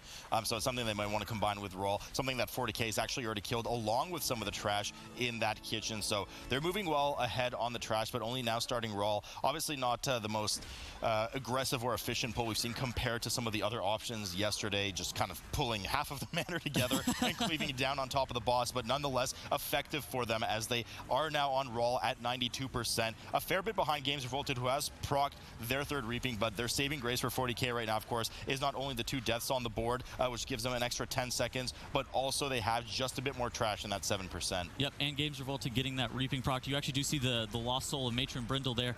So whenever you do proc reaping, it ends up taking 50% of the HP of the mobs initially, so that Matron Brindle lost soul will end up lasting a pretty long time. And it actually looks like it's meleeing their Windwalker monk there as he is spinning around. It looks like it's casting Shadow Smash here, and I can't actually tell. Okay, so Rux does finally end up taunting that off the Windwalker Monk, and it looks like they actually have all that reaping down except for that lost soul of Matron Brindle there, as 40K additionally has pulled those maggots into Raal as well. Yep, Raal here at, I was going to say 68%, but it's actually the 70% on the trash. Raal at 52% right now. Not a lot of space for the melee to move. A lot of those bile explosions actually hit the ground, and the boss has a rather small hitbox as well, so if the tank gets out of range, obviously the melee will be next in line to get dumpstered in the face, so you want to make sure that you move out. But a bit of disaster here yet again for Games Revolted. Just late, they should be able to finish the boss off, but Ruck's barely hanging on for her life as speed is now down. Adak and, of course, Kuri are starting to snowball into their Grievous effects, both sitting at 4 stacks in just a moment. They will manage to hopefully finish Raal off, but they still have a bunch of trash on top of this, and not to mention the leftover Matron Brindle ad from earlier with their Reaping Wave number 3. So Raal finally falls, everything gets cleaved up just at the end, and they dodged a bit of a bullet there, Tettles. Yeah, AdQ almost ended up going down to as soon as Rux did, but they ended up being able to recover there. Like you said, that was very, very close. On the side of 40K here, they just had this Rune Weaver and Raal, and as long as Rentari doesn't end up going down to this Rune Weaver etch, or some of the other casts here, he should be okay. Raal here casting Tenderize, which will end up doing group-wide damage to anybody who is inside of it. It looks like Igloo ended up getting clipped by that, as he is now dipping into Grievous, forcing himself to top himself there. Rune Weaver finally gets killed off and doesn't cast Etch-a-Sketch anymore as they run over into the kitchen area. Games Revolted has backtracked and finished up, grabbed the rest of the hall that they still had full of maggots and peasants just back into Raal's room, if I'm not mistaken, cleaving that down, trying to get the percentage that they need before going downstairs. Now, to be able to skip this entire basement area and go straight to Lord and Lady Waycrest, you need about 83-84% trash on the board. 40K sitting at 73, meaning that they will have to, at some point, backtrack. They're doing a strategy, of course, where they do backtrack after Gorak Tul in order to complete their last Reaping Wave. They're opting to just skip this entire floor, move downstairs here. Here, we also saw some very aggressive pulls coming out of the teams where they would grab the entirety of the trash plus Lord and Lady Waycrest. We'll see what 40K does. They certainly don't have that comfort buffer that they did in Shrine of the Storm, where they looked at their monitor and said, hey, Games Revolted's 19 deaths way behind us. We're fine. Let's not do any risky pulls. So they're going right into it here as they pull all of the trash along with Lord and Lady Waycrest and pop that Bloodlust. Yeah, this is actually a really good strategy. We haven't seen a ton of teams ending up pulling all the trash with Lord and Lady Waycrest, but if you do have your Bloodlust available, as you do on the side of 40K, this pull ends up being pretty safe as long as you are getting kicks on that Diviner there. You actually do see Games Revolted ending up pulling one of the trash packs onto that staircase in order to be able to maximize their movement efficiency. And additionally, both teams are looking like they're going to end up backtracking from after Gorak Tul, like you said. Once Gorak Tul does end up dying, you have a teleport back to the very beginning of the manor, and then after that point, they'll probably end up on the side of Games Revolted, they'll end up pulling some of the soul essences plus the survivalist on that right side lodge area. While on the sort of side of 40K, they're only going to have probably some of those survivalists in order for them to be able to pull. As 40K does end up proccing their Reaping into Lord and Lady Waycrest here. Yep, so Reaping coming in, 4th wave. Games Revolted doing the same pull. As we know, Lady Waycrest is just hanging out in the back, playing some of her greatest hits on that organ and hitting a lot of extra damage on the team as she siphons her health into Lord Waycrest 3 times over before she herself will come in and join the fight, trying to finish the players off. Games Revolted, 75% trash on the board. I don't think that Soul Charmer is going to be enough to proc them to their 4th Reaping Wave. We'll see in just a moment as it does fall and gives them only 77%. So a bit of trash advantage here, definitely for 40K, not to mention the now 0 deaths versus 4 on the board. It was 2 earlier before the bit of the Raal mishap at the end. Lady Waycrest finally joins the fight here on top of Lord Waycrest as they cleave both of them down together. Yeah, once you actually DPS Lord Waycrest through Lord Waycrest's health a couple times, Lady Waycrest will end up hitting 10% HP, and then she will join the fight. As you do see Games Revolted, all they need is one more cycle on Lord Waycrest, getting him down to 10% health. Then it'll do a chunk of health to Lady Waycrest, and then allowing her to join the fight as she does play her guitar one last time for one last song. As 40K here, getting both Lord and Lady Waycrest down pretty quickly. They're prioritizing DPSing down Lord Waycrest a little bit quicker. In order to allow, it's not DPS efficient, yeah, but it is a little bit more tank scary to have Lord Waycrest alive for significant periods of time. Yeah, certainly. I mean, if it's something you can handle, you can Spell Reflect. It's not the end of the world. But Lord and Lady Waycrest dying miserably as a couple, which of course is a more still beautiful story than Twilight as we know it. They get ready to finish off Lady Waycrest and jump down into the gutter here where the 7 Gloom Horrors await. Don't know why you call them dogs. They don't look like dogs in any way, but nonetheless, you also call it an organ and guitar. They move past the Gloom Horrors right down into Gorak Tul's room, looking like they will either aggressively pull it on the boss, a very dangerous pull that we saw yesterday coming out of two of the teams right now, or they will shadow meld it, and it looks like they don't care about that shadow meld. The Gloom Horrors come right in. This is a huge amount of damage coming in on the tank as Igloo has jumped up on a ledge, making sure that these the Gloom Horrors do not jump on him, meaning all of the damage is going to be focused into Rantari, who's already popped his shield wall way early into this.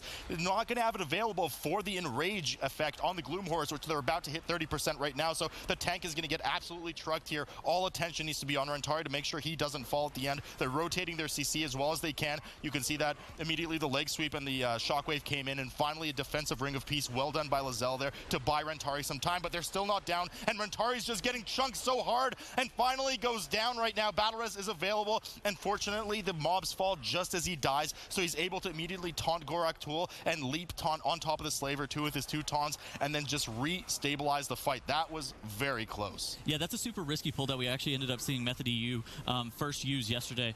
Azalea ended up showing people that you can end up standing on that spot for those Gloom Horrors to not be able to jump, but it does actually become incredibly scary for the tank. But you actually do see a death come out for Atakyu on the side of Games Revolted here, as they have popped Bloodlust on Gorak Tul here. Yeah, so I mean, they kind of ran downstairs with their own version of it along with the fourth Reaping Wave and just aggressively tried to cleave everything on top of Gorak Tul. There's just so much damage going out in random directions that it was too much to handle for Asmon Druid, and Adak ended up falling. He had to make a decision between Rux and Adak there, and it just, obviously, he had to choose the tank, otherwise the pull would just be over right now as the rest of the souls come in. Gorak Tul at 40%, 4 Games Revolted, and 15 for Fourty, who has managed to dodge yet another bullet and stabilize here. Yep, and they are going to be down in Gorak Tul in just a couple seconds, and as soon as Gorak Tul does end up going down, they will be able to port back to the very beginning of the instance of Waycrest Manor, and they're going to be looking to run to this right-hand side to this Survivalist Lodge area. You actually do see Kuri going down on the side of Games Revolted again, having just another death on this very scary Gorak Tul pull that they have ended up doing. 40K ending up down in Gorak Tul. You see them clicking that Lucille Waycrest, I guess is her name. Very good, Tettles. Teleporting back to the very beginning of the instance here. And up they go, indeed, into the Lodge area. Games Revolted has had another unfortunate full team wipe there on Gorak Tul. Just wasn't enough. Speed of Life's cheat death had procced shortly after his 2 DPS brethren had fallen, and the group had finally gotten finished off. 40K here, aggressive pull upstairs. We've seen this cause a lot of problem for teams, especially the traps that go out and missing interrupts on those Stinging Serpent casts. So you need to make sure you interrupt, and there's going to be a lot of real estate and area denial coming down here in just a sec in the form of frost traps and explosive traps. Yeah, I know we were kind of skeptical of 40K's performance in Waycrest Manor as they didn't do super well in time trials for this dungeon, but overall it looks like they have actually put in a lot more practice, like we were discussing a little bit more in one of the time trial dungeons that they were a little bit weaker in. You actually have seen them CCing some of those survivalists and marksmen off to the side in order to not pull them, as they are just dealing with a couple more maggots here. Yeah, they're about to finish it up here, and there it is 100% as 40K takes their... Is very important to note is like the compositions that everybody's ending up running. You end up running Death Knight in Freehold a lot, and then you actually do see Divine Field here and now both ending up playing Night Elf. So a lot of the time you're going to end up wanting to play Dwarf or Dark Iron Dwarf just for that Necrotic reset, because Necrotic ends up being very scary for your tank. But since they do end up wanting that Death Knight for this dungeon, they're going to have a limited number of swaps coming into the next series, and it comes down to if they want to end up keeping their tank without a skip in like a crazy dungeon, or if they end up wanting to have that Death Knight. And you actually do see both tanks getting incredibly low here as Divine Field is dipping to below 20% health. Divine has so many necrotics that he's just struggling to get rid of them, but now they finally dropped off. So now Elsra can heal him back up. But yeah, as you said, because the next map is actually Shrine that they're playing, and you 100% just want to have the Night Elf in Shrine because there's just so many skips that you want to do in this dungeon. So both of the teams choosing to not have Dwarves as their tank, not having this racial available to them to get rid of the necrotic. But we've seen teams before. We've seen Limit play really well without having the Dwarf, just doing those huge pulls anyway, and just dealing with it otherwise without the reach, just having the DK taunt, having the Windwalker taunt, and help out by resetting or help out by crowd controlling so the tank can reset. Yep, even though Divine got incredibly low, they ended up dealing with that trash pack just a little bit quicker than the side of Method EU, popping their Bloodlust and getting their first Reaping in a Skycap and Crag, as we were seeing both teams neck and neck here. Mirrors actually ends up going down on the side of Method EU though. Yeah, Mara's actually going down. They do have a battle rest available to them, so they got him back up. But the problem is they actually popped the bloodlust before Mara's died. So he lost the whole blood laceration. He probably lost cooldowns too. As you can see in the damage meter, Maris is nowhere to be seen, really, just because he just lost all this damage here. So they're probably going to be a little bit slower here on the boss compared to Abrakeydabra. They didn't lose anyone. They have all their damage down, and you can see it in the HP difference on the boss. Yeah, he's actually doing moonkin damage to the boss right there. Unfortunately, getting beat by the healer, losing all of your cooldowns and bloodlust is definitely not something you should be looking to do. Skycap and Cry being neck and neck for both teams here. Abrakeydabra getting it close to 50%, while Method EU has just broken that 60% mark. Yeah, so Method EU definitely struggling a little bit here. It's just very unfortunate timing for their death, really. Just having Maris die on this exact moment, losing all the cooldowns, you can see it's just incredibly hard for him to catch up on the damage here compared to even now. Now, of course, a lot of the damage is done to Reaping Souls, which, you know, is not that important compared to boss damage, but still, just him struggling to catch up on the damage, while Abrakeydabra having a clean boss run here. Now, the one thing to mention here on this specifically is that you can actually have the green pools always spawn on the healer if you move the boss properly. As we can see, Abrakeydabra actually moving the boss around a little bit here. Now, because the green pools will always spawn where the bird is, so it will spawn the pools that it will do the dive through, as we can see happening up on Abrakeedabra's side now, and then it will always cast a pool on kind of the closest target to the bird. So what you want to do is you want to have the range, the healer always be closest, so the green pools don't spawn in melee, but both teams struggling a little bit, as we see Method EU also having one of those pools in melee. Yeah, but it looks like Method EU is actually catching back up in damage somehow. It looks like they're going to, while they did end up pulling both of these bosses very evenly, obviously Mirror's ending up losing all of his cooldowns was actually super bad for his damage, but they ending up catching, and it looks like they're going to end up killing this boss relatively the same time, so nothing was really lost except for that battle res, which could be detrimental moving forward into the instance here. Yeah, very interesting to see how they even caught up in damage here at this point. Yeah.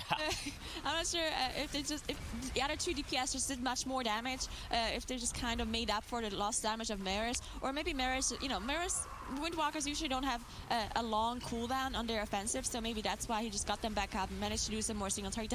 As we saw, Ali actually dropped in so low, he almost went down there. He probably got hit by a bird at this point because he should be outranging the shot. I think it's only 30 yards or something like that, so he should be definitely outranging the shot. I think it was a pool plus a bird hitting him there, but he just barely survived as they downed the boss pretty much simultaneously. Both of the teams on the bridge now, on their way to the next trash pool. Yep, this is definitely neck and neck. We actually did see Zelly end up popping his wild charge, stealthing, and getting over that enforcer there, as you do see the rest of his group making their way across that bridge here. Abrakeydabra positioning themselves in order to get that beer debuff. Basically, they end up getting it. It ends up getting rid of one of the Council of Captains bosses, so that whenever you do end up pulling it, you don't have to engage all three, which would actually probably wipe the whole entire group, as it does end up giving a damage buff. So doing that BRP event from both teams, as you do see on the side of Method EU and Abrakeydabra, they are doing a massive pull here. Yeah, both of the teams doing a very similar massive pull here. You see the marks coming out on all the casters here, making sure all of the scary casts are getting interrupted, because those are some scary mobs, even if it's not on fortified. But you can see once the mobs are low, once the necrotic stacks high on the tanks, you can see the CC coming out. You can see the Ring of Peace coming out, the vortex from the rest of the druid as well, just to make sure they deal with this properly. As you actually see Elsride not being here on Abrakeedabra's side, that's because he went over to the Ring of Booty to actually start the RP. Yep, so as soon as Divine was in like a decent spot, he probably ended up shadow melding off combat, ends up stealthing, starting that RP event on the Ring of Booty, as Abrakeydabra making the most out of their time and instantly pulling the Council of Captains here. Of course, they have not procced their Reaping yet, as they will get it as soon as that Scrapper ends up dying there, and then they will end up having Reaping on top of the Council of Captains, while Method EU has also engaged the Council fight. Yeah, one thing to note here is that Method EU, of course, had the fastest time in the time trials, when Method EU already showed their strategy yesterday on the tournament. So Abrakeydabra had way more than enough time to adjust their strategy to even like copy some of the things that Method EU was doing, because obviously Method EU did something better than Abrakeydabra in the time trial. So maybe they adjusted their strategy, and this is why we are seeing both of those teams just kind of doing the exact same thing. And now it's just going to be whoever does the strategy better. And for now, they're both neck and neck, but Method EU has 1 death, while Abrakeydabra has 0. This is actually kind of scary for Divine Field. So he ends up getting his necrotic stacked up. Okay, he actually doesn't end up getting a reset right as that Reaping comes in. So both of the bosses and that Scrapper ended up stacking necrotic up high on him, but he does get a reset right right before that reaping ends up coming in for Method, and then for Method EU as well. Both of these teams are neck and neck here. Abrakeydabra being a little bit more efficient in their damage, getting Jolly and Raal relatively similar HP, while Method EU is kind of killing Jolly just a little bit quicker. Yeah, so one thing to note here in this boss, of course, is there's no Eudora. Eudora makes this fight a lot more difficult. This combination of Raal and Jolly is not that hard. The main reason why we don't see teams that pull a lot of trash on top of this is because of Necrotic mainly, especially because they can't be dwarves. So if you have two bosses already stacking Necrotic on a tank, you don't want additional mobs on top of it. It's just way too difficult for them to handle. So this is why we don't see extra mobs. But other than that, this event is not very hard for those teams to deal with, except the Necrotic on the tank. Yep, and you do actually see both teams kind of neck and neck as the fight does not end until the last boss ends up dying. So kind of crushing Jolly, then single target down Raal is effectively the same thing as Abrakeydabra, ending up killing them both at the exact same time.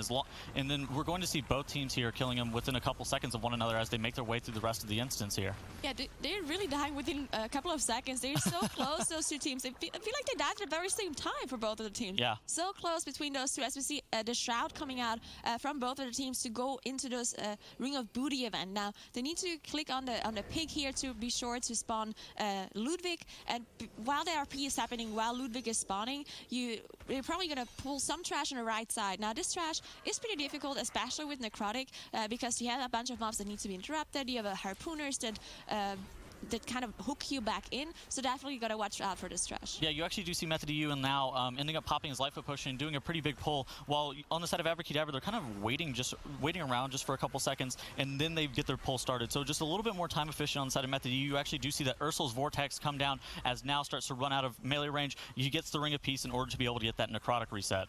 Yeah, you see now just standing in the Ring of Peace, definitely just so much nice to see coming out of these teams, just so much coordination just to be sure to reset the Necrotic, just having Ring of Peace, having Vortex, having any sort of AoEs to see to be able to help the tank out. And if there's one mob that is not getting to see, then definitely going to see a taunt coming out of either the Druid, the DK, or the Monk. They actually have 3 taunts available to them outside of the tank taunt, of course. And now Method EU already on Ludvig here, as they already got him decently low, on top of having some trash. Yeah, so the pulls were actually not mirrored on the side of Abrakeydabra and Method EU. Actually now gets super low on the side of Method EU as he sits at like 25 stacks in Necrotic here. He gets Harpoon back in, and it gets refreshed at the last second. Zalia ends up going down, and now is going to probably end up falling here in just a couple seconds.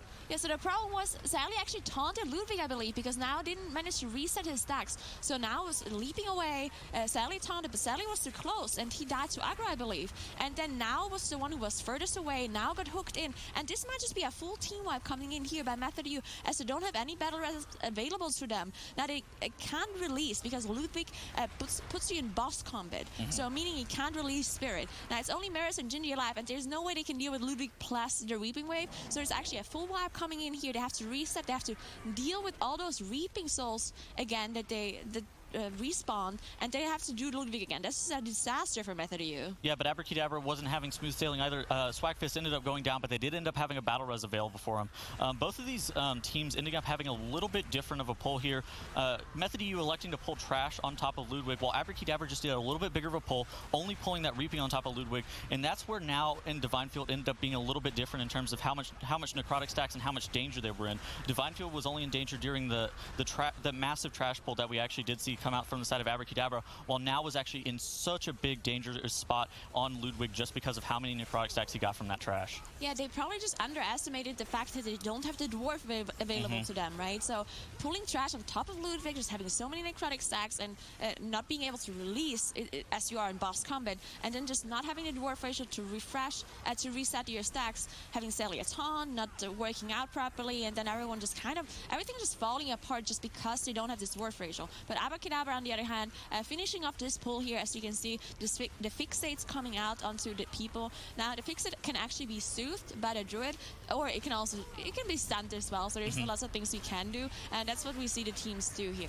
Yep, Abrakeydabra pulling Trothak finally, and DPSing him down. They're going to have their Bloodlust available up in 25 seconds, but we do expect them to probably save it for Harlan Sweete here, as they do pull some of these neutral mobs on top of Trothak in order to be able to get just a little bit more damage for a shine, because Unholy Death Knight ends up getting a lot of single target damage just from being able to get Festermite stacks, and their AoE to single target damage conversion is actually very high. So on the side of Method EU, they're doing a very similar pull from what we did see out of the side of Abrakeydabra here. Just a massive pull of trash, making sure now ends up kiting those necrotic stacks is actually very important though. Yeah, Divine Field, they're also getting the 80% Reaping Wave on top of Trothak here now.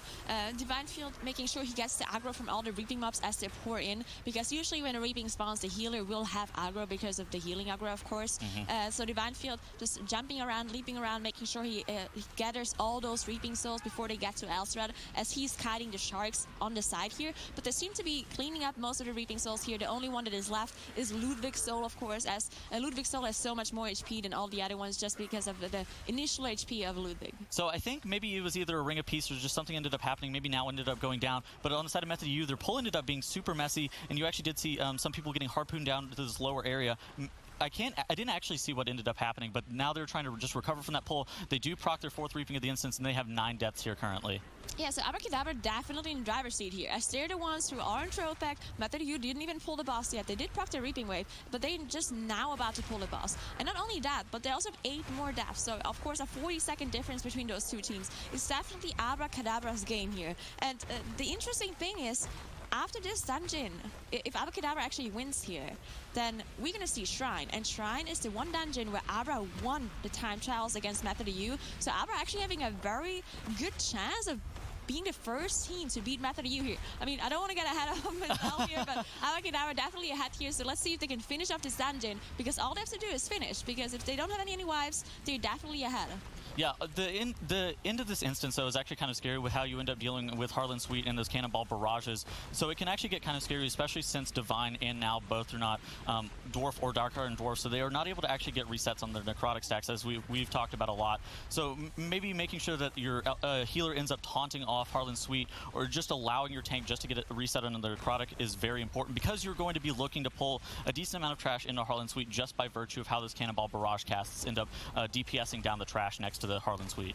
Yeah, we saw Limit do it earlier without having this Dwarf available to them, and also Method NA, of course. Now, they did change up their pulls a little bit, and Limit just kind of charged in, used their Bloodlust, pulled everything on top, and then instead of having the Dwarf ratio, they just kind of had other people taunt the mobs away from him just to be sure that they did get the reset off of the necrotic. So that's something that Abrakeydabra also wants to be doing, as they both have the 80%, and just what we usually see teams in Freehold here. They get the 80%, and then they go to the last boss, and they do the rest of the trash in this last boss area. Yep, and Trothak will be going down here shortly for Abrakeydabra. They do have Bloodlust and 1 Battle Res available, whereas on the side of Method EU, they are only at 40% on Trothak with 0 Battle Reses available, but they do have Bloodlust for Harlan Sweete later on in the instance. Elsrat getting topped up on mana, stealthing through as they do make their way down to this bridge here.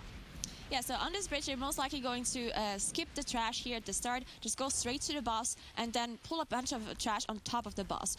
This is just so very efficient, not only because the boss kind of kills the mobs for you with this cannon barrage, but also because, of course, whenever you're hitting a single target, high HP target, if you can kill other mobs while killing the high HP target, it's just so efficient. As we see, the boss being pulled and the Bloodlust being used. Yeah, this is actually definitely interesting. We're not Abrakeydabra is not waiting to get to 66% on or 60% on Harlan Sweete for everybody to get this cannonball barrage. Instead, they are pulling it straight into that trash pack, getting Divine Field high on necrotic stacks, just making sure that Divine ends up popping an ample amount of defensives to where he doesn't end up getting low whenever he does end up getting high on necrotic stacks. The cannonball barrage does come through. It looks like they ended up using their Ursul's Vortex in order to be able to get the Enforcers off Divine. The Ring of Peace comes through. You actually do see Elsrat taunting Harlan Sweete off Divine, and Divine gets a necrotic reset, which is super good on the side of Abrakeydabra. Method EU here, downing Trothak in just a couple more seconds, though. Yeah, very well done by Abrakeydabra here. Divine Field did get knocked by one of those. Divine Field did get knocked into one of those bombardments in the very last seconds by one of the Enforcers, but they got the Enforcers down at this point, so it's only the boss left, and of course the 11% trash that they have to do later. But this 11% trash is not very difficult for them at all, because they're mostly going to be killing it with the painful motivation from the Ravagers. Now, Elsrat and Sally are not playing Mastered, so they can't do the strategy that I've been talking about earlier that Limit and Method NA were playing, but they can still just see them and get the painful motivation off. So the last percent of trash definitely not going to be a super big deal for these teams. Yep, and you're going to see Harlan Sweete hitting 60% here, and he's going to cast his Man of War ability, and then he's going to be putting the Cannonball Barrage on all the players as well. As you do see it right there, he gets the debuff, and then the Cannonball Barrage, whenever it's on all the players, it makes it really easy for you to be able to take out all the trash very quickly, just because that Cannonball Barrage does end up DPSing the targets down. You actually do see a Shine here doing 62k DPS. He has a super efficient single target, especially whenever you do end up pulling all of that trash at the very beginning of the instance with Bloodlust on top of Harlan Sweete. So that's the reason we ended up seeing them pull that super scary pull at the very beginning. You actually do see something mirrored on the side of Method EU though. Yeah, Method is doing this the same pull at the very start. Now just made sure to reset his Necrotic Sac, so they also should be safe in this pull. But at this point, they're just too far behind. It's a 30% boss difference, and especially on Harlan Sweete, the start of the percentage means so much more than the end, because at the start, you don't have a damage increase on the boss. As soon as you reach 60% and then 30%, you get damage increases on the boss, and the boss is just going to die much faster as soon as he's lower HP, as they're about to hit the 30% on Abrakeedabra's side. And as soon as it's 30, the boss is just going to melt, as he has a 100% damage increase on him. Yep, and you do actually see Abrakeydabra positioning themselves in order to be able to get the last couple of percent that do end up needing from those painful motivation mobs and the officers and all that other trash that is kind of around this Harlan Sweete area. Whereas on the side of Method EU, they're still at 63% here on Harlan Sweete, and it's looking very bad for them. How they ended up dealing with the Ludvig von Tortollen pull just ended up being their demise here. Yeah, most definitely. Even if Method EU somehow manages to kill this boss faster, which is just not going to happen, they still just have the 9 death difference. So a huge deal for Abrakeydabra here. All they have to do is finish off this trash. Now this can still be difficult, but they're timing it perfectly. You can see the Cannon Barrage come in. You can see the mobs die. You can see them getting the 100% here soon. You also have a Ravager with the painful motivation, so they should be able to finish off the trash that they need here. And Harlan Sweete is going to die any second now. Yep, just a couple more mobs here for Abrakeydabra as they are sitting at 96%. We actually do see the Officer and the Oarsman sitting here. Divine Field making sure that he's still sitting low. Necrotic Sacs, he gets a reset there, and then the last Cannonball Barrage will come through as Abrakeydabra does take game number 1. Without a battle rest available to them, because they don't have a DK, obviously. So they definitely got to watch out that they're not having those mistakes again, because Method EU is definitely a very good team. They're the best team, right? So they got to watch out that they don't make any of those mistakes if they want to win here. Yep, and we do see big pulls coming out of both teams here as Method EU and Abrakeydabra end up pulling a lot of the trash and then snapping it onto the Brazier just in order to be able to get these mobs grouped up and deal with explosives really easily. Method EU electing to use their Bloodlust while Abrakeydabra is sitting there holding on it, being patient, probably going to be looking to pop it on Aqueeseer. Yeah, so definitely a difference in strategy already here, as Method EU just uses their Bloodlust while Abrakeydabra doesn't. You can see Divine Field and now both just hiding back up, because there's just so many casters here, and the casters are so dangerous because mainly because of their Water Blast that they constantly cast on a tank, which is a huge magic damage nuke if it's not interrupted. They're just, you know, Proud Warrior is usually not very well when it comes to magic damage. They are doing really well against physical damage, but these Water Blasts, they are not physical damage.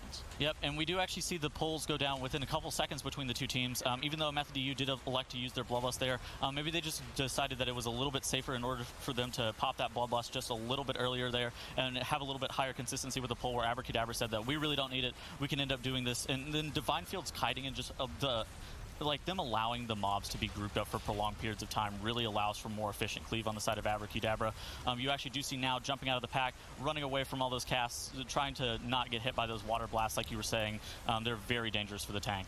Yeah, just funny to see that both of the tanks are doing just very similar movement. You see both of the tanks on Abrakeydabra and Method EU are just going back up those stairs, making sure that as soon as they run out of interrupts, as you see Divine Field actually dropping really low. He procced his Bumsandi trinket, so not available for Divine Field, as now did not proc his. So definitely one difference to watch out for. It's kind of like a cheat death ability that can be very useful later on. Yeah, just a little bit risky micromanagement, like a micromanagement of movement there on Divine Field's part, ending up getting punished there, popping his Bonsami's bargain. Of course, that he won't have that cheat death trinket available for another 6 minutes. Method EU ends up cleaning up their trash pack just a little bit quicker, making their way into the Aqueeseer room, and then popping their Shadow Melt, as you do see something mirrored similar on the side of Abrakeydabra there, popping their first Reaping and getting it melted off there.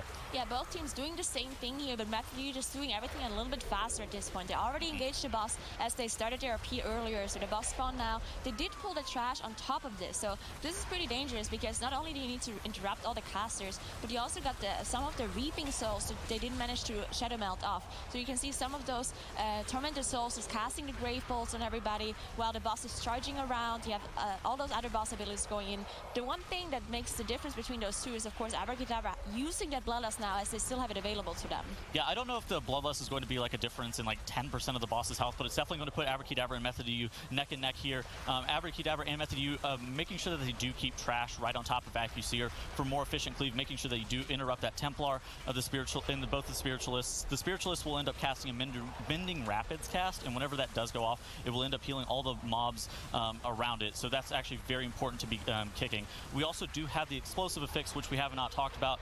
Explosive basically spawns balls around some engaged trash or bosses, and they end up having a decent amount of health. But Outlaw Rogues, of course, being very good at dealing with explosive, but just something that you have to deal with damage priority-wise whenever that does end up spawning for you.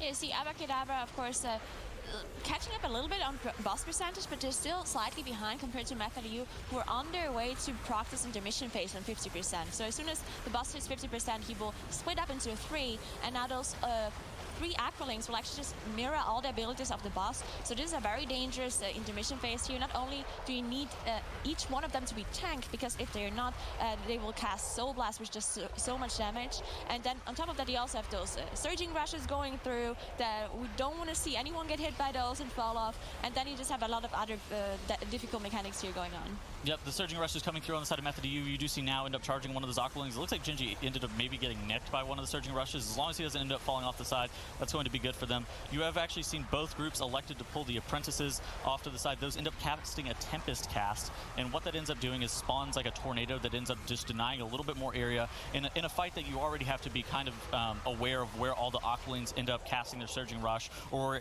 Aqueeseer ends up casting his Surging Rush. So just another thing that you have to be aware of whenever you are dealing with those Apprentices. Yeah, so there's actually a very slight difference in percentage, as Method U actually was on 31% before they killed the Apprentices, and Abrakeydabra is on 30% before they killed the Apprentices. So it's a very tiny difference. It might be the difference in just having pulled some more droplets compared to the other team. Not completely sure if this will change their route later on in the dungeon, but Method U already down with the boss, using their Shroud here as they go past this mini-boss. Definitely don't want to deal with that one. And now we're going to see a huge pull, proccing their 40% Reaping Wave.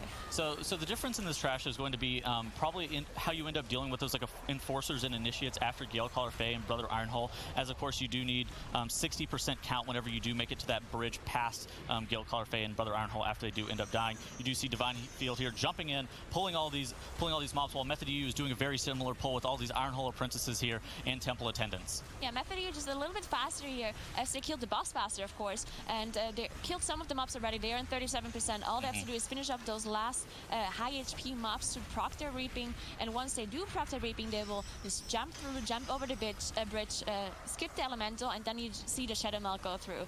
Now, in the very first week, second week, we saw some of the teams failing their skip with the Shadow Melt, but teams adjusted pretty well, and they are learning how to do it properly, and we haven't seen a lot of fails anymore since. Yep, just a lot more practice and a lot more time in order to be able to master that skip, as you do actually see it come through Method EU. On Method EU's side, doing it super well. Abrakeydabra looking to mirror and do a very similar pull here, making sure that Divine Field does have his leap up, he leaps out, and then they all pop their Shadow Meld there, making sure that they do drop combat with all the mobs there.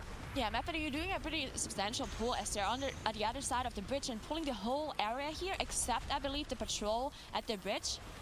Yeah, you can see the patrol is actually not engaged, so pulling the rest of it all together. Now, these mobs, there's some very dangerous ones here. As you can see, this Tempest, these Tornadoes here, the high Tornadoes in the back, these are the ones that do a lot of damage. The ones that are next to Zalia, not so much. But the higher Tornadoes that are on Galecaller Fae later as well, you can pretty much get one shot by them, or two shot. So you definitely want to make sure that you dodge them, as we see Method EU just finishing off the mobs and doing a very good job. Yep, Dr. J ended up proccing his cheat death there. Obviously, having that available for him is very good, as he does not end up going down to one of the cleaves there. Abrakeydabra cleaning up their pull, as we do see Method EU pulling Galecaller Fae and Brother Ironhull with a bunch of these Initiates here, making sure that they do end up killing those explosives. Yeah, we saw the Shroud come out, the same thing as we see on Abrakeydabra side. They just kind of stealth through the Initiates, pull the boss, and pull the Initiates that are around the room. And once Galecaller Fae is dead, they will pull the rest of the trash on top. So very efficient strategy by both of these teams coming in. But Method EU having a little bit more percentage here. So, and also pulling the boss earlier, of course. So for this boss here, you definitely want to watch out for Galecaller Fae, as she's the most difficult difficult of those two is because of the slicing blast. It just constantly needs to be interrupted. Yep. So both teams avoiding proccing their third reaping of the instance are going to need to be able to get to 60% count prior to skipping all of the trash and making their way onto the bridge. So just something to end up thinking about of how they end up pulling after Brother Ironhole and Galecaller Fae ends up going down. We do probably expect to see them pull like an Enforcer or a couple mobs into Brother Ironhole once Galecaller Fae does end up going down. Brother Ironhole here casting a cleave, making sure that everybody, all the melee get out of the front of that, and just making sure that they are trying to be a little bit more efficient with their DPS here. Obviously, Galecaller Fae is higher priority as her Slicing Blast cast is very deadly for the whole entire group. And once Brother Ironhole is just by himself, you can actually just kind of pull trash on him pretty easily. Yeah, this is actually so efficient by Method U. They barely ever have to move the boss here, as they're not interrupting the Slicing Blast whenever she has the buff on her. Meaning, if you don't interrupt it, you don't get the tornado spawn, as you see in Abrakeydabra side. You will get the damage from the Tempest on your group, but as long as it doesn't kill you, it's going to be easy for Sally to just heal the damage up. But just not having those tornadoes means that not only is it safer because they can't kill you, but you also don't have to move away from them, kind of just increasing your damage on the boss, basically. Method U kills Galecaller Fae and only has Brother Ironhole left, and now we're going to see Sally just go ahead and pull some trash on top of the boss. Yeah, those Tempests normally aren't too dangerous unless that Swiftness ward is out, and those Tempest Tornadoes do end up going over it, forcing them to have increased speed here. We actually do see Abrakeydabra pulling some of these mobs, some more of these Initiates and this Ironhole Apprentice on top of Brother Ironhole once Galecaller Fae does go down, as we do see Zalia on the side of Method U running off to the side here, as they have also pulled a pretty sizable amount of trash on top of the boss as well. Yeah, so not only did they pull the patrol that they shrouded earlier, but they also pulled this one patrolling Enforcer that Sally and Elstrad both are going to pull on the side. Now, this is just so efficient because you need to kill the boss anyway, right? You have to kill Brother Ironhole, but once he's the only one left alive, he really doesn't do anything. So whenever you can pull something on top, it's just so efficient damage-wise and time-wise, and there's no affix preventing them from to do so. You do have explosive, of course, that you have to deal with, but volcanic really had non-affix, really. All you have to do is touch out of the volcanoes, and that's definitely something those teams can do. Yep, and we actually do see on the side of Method EU, they do end up getting their 60% reaping. Most of them ending up mounting up, except for now, who pops his Lightfoot Potion, ends up fearing a bunch of mobs, and they are running. They're running their way through onto the bridge here. They're going to be popping their Shadow Meld in order to be able to drop combat with all the trash and the reaping that they have recently pulled. Whereas on the side of Abrakeydabra here, they have 3% until they are able to do a very similar skip to what we've seen from Method EU. So Method EU here just being maybe like 15, 20, 30 seconds faster. So the one thing to note here is that Abrakeydabra is actually doing a different strategy to Method EU here. Method EU procced the 60% on the boss and just straight up skipped all those Enforcers. While Abrakeydabra does this one pull where they pull 5 Enforcers on top of a Ritualist, and they just get a lot of percentage here. Now the difficulty on this pull is that the Enforcers, they just do so much damage to the tank that Divine Field just can't tank them. He needs to kite them, he needs the Ring of Peace coming in, and the problem is as well that the Ritualist is a caster and constantly needs to be interrupted. And on top of that, you have 59% trash, so if you kill any of the mobs, you will trigger the reaping, and you don't want that. This is why they try to kill them evenly while Divine Field just kiting in a circle. Now we will see if this will actually be an improved strategy or if they will be faster than Method EU, but Method EU already 65%. Yeah, I actually don't know if I love the strategy from Abrakeydabra. Basically, you only need 60%, and you just need to end up killing the rest of the trash for the instance for you to be able to complete count. But Abrakeydabra going a little bit over count here, as Method EU actually ended up pulling those cultists and those tentacles into that one of the Depth Bringer packs, which ended up being super good because then they were able to do the more dangerous multi-Depth Bringer pack into like by itself, as opposed to doing the like both of those packs that patrol back and forth across the bridge together here, where Abrakeydabra is probably going to end up skipping one of those patrolling packs on the bridge. Yeah, Abrakeydabra definitely on the back foot here as they're pulling those tentacles, and as you said, they probably need one more of the patrolling group on top of this to get enough trash percentage. Now the only thing that will kind of make them catch up is if they would pull the tentacles on top of the patrol, but they're not doing that, so definitely not catching up here with this single pull, as Method U is already done with the bridge area. All they have left to do is the double dwellers here, and then they're going to be done with trash until the last boss room. Yep, you do see Zalia sneaking ahead here in stealth, proccing Lord Stormsong's RP, so as soon as they do down these Abyss Dweller pack, they will have a reduced amount of time for the role play of Lord Stormsong before he does end up spawning. You're able to engage him in combat, while Abrakeydabra here popping their Shroud here, ending up pulling one of the packs, as you do see a Shine running ahead, proccing the RP on Lord Stormsong, so they additionally do have reduced time before they are able to actually engage Lord Stormsong. Yeah, Method U just dealing with the last dwellers here. They proc their 80% reaping, that's why you see the Shadow Meld coming out, and this is why it's so important to have the tank as a Night Elf. You want everyone to be a Night Elf because in Shrine you're skipping so many reaping waves, you're skipping so much trash. You just need this Shadow Melt because else you're just wasting so much time on just having your tank die over and over, need to rest him back up because he just doesn't have a Shadow Melt. Yep. So this is why we see the Night Elf on both sides and Method U engaging the boss here. Yeah, no team you actually don't end up dealing with any of the reaping in this instance, strangely enough, just because of the power of Shadow Melt and how you're actually able to line of sight a bunch of the packs. Abrakeydabra here finally DPSing down their pack as they do get the trash to 78%, while Method U already 66% on Lord Stormsong here. Yeah, Method U just, they're so fast. I mean, we talked about the time trial times, Method U only being second after Abra and #1 spot, but the difference is really small. And as I said, Abrakeydabra already played their strategy on the screen. And you know what? It also could have been that Method U had a good strategy. They just never really played it cleanly in the time trials. That can always happen to you. Maybe you have a strategy where you get a very fast time, but in those 5 tries that you have in the time trials, maybe in each try something went wrong. Maybe you had a death here, something wasn't very clean there. And maybe that's the reason why their time was so slow, or so slow. Yeah, so slow. Slower than Abrakeydabra, I meant to say. Yeah, it definitely wasn't slow by any means. You actually do see some of the reaping ending up getting on top of Lord Stormsong here, which is actually kind of scary because you do end up having your tank looking to spell reflect a lot of these void bolts, and if they do end up proccing Divine Field's spell reflect on accident, he could actually end up getting hit by one of those bolts. You've actually seen the Mindbender go on Zalia multiple times here, which is actually super good on the side of Abrakeydabra. That ancient Mindbender, of course, mind controlling you and then forcing you to get DPS down below 50% health. Obviously, rogues can end up cloaking it off or something like that, but as long as it doesn't end up going on Miras or any of the DPS here, it's actually super good on the side of Method U. Very similar for Abrakeydabra, as Lord Stormsong does go down for Method U. Abrakeydabra, unfortunately, only at 55-ish% here on Lord Stormsong, though.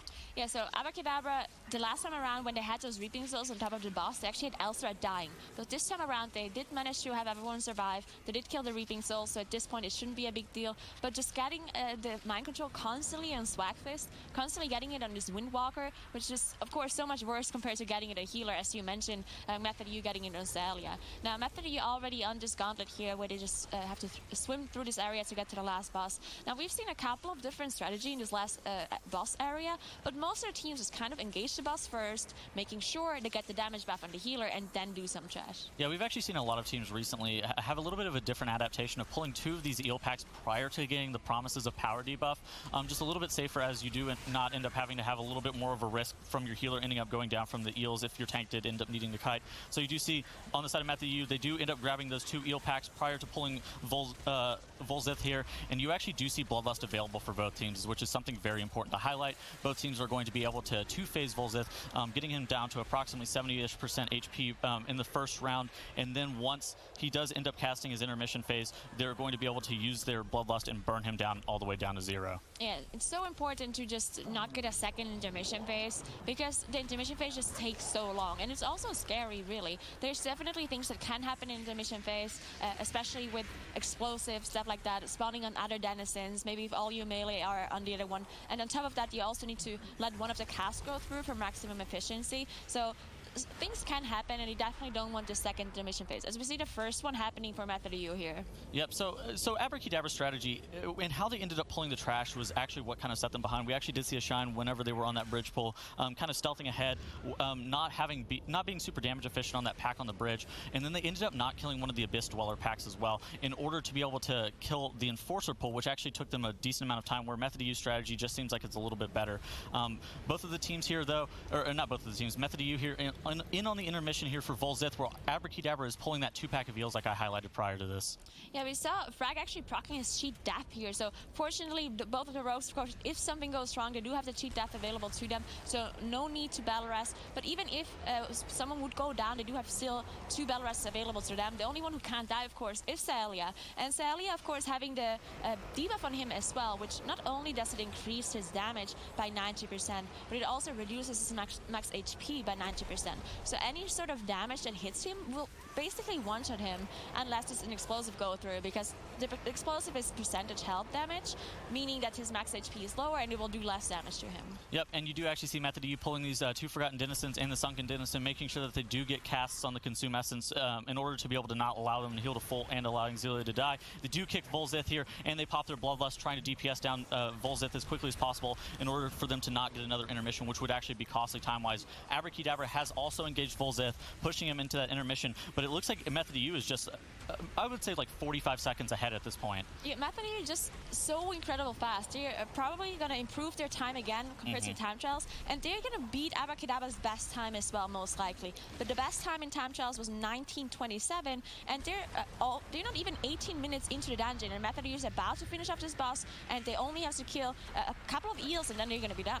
Yep, and you actually do see those manifestations of the deep that are spawned by Vol'zith, ending up spawning explosives out in the back. A couple of those end up going off and getting the group incredibly low, but it looks like they're going to be able to down Vol'zith here in just a couple seconds, so they're only going to need to pull 2 packs of eels before the instance does end up finishing, as they will get 100% count here. You actually did see Fragments ending up going down there, as he did not have that cheat death available to him. Zelia electing to use a battle res here because it's just a little bit quicker to cast, but the instance is relatively over here for Method EU, as they just do need these 2 packs of eels here. Yeah, very fast time by Method EU, and just such a clean run too, except this very last death here of Fragments because of the explosives, as you mentioned. But other than that, just such a clean run and so fast compared to their time trial. They're not even 19 minutes in, and they're going to finish up this dungeon doing a one-to-one to Abrakeydabra. Finals, starting it up on King's Rest.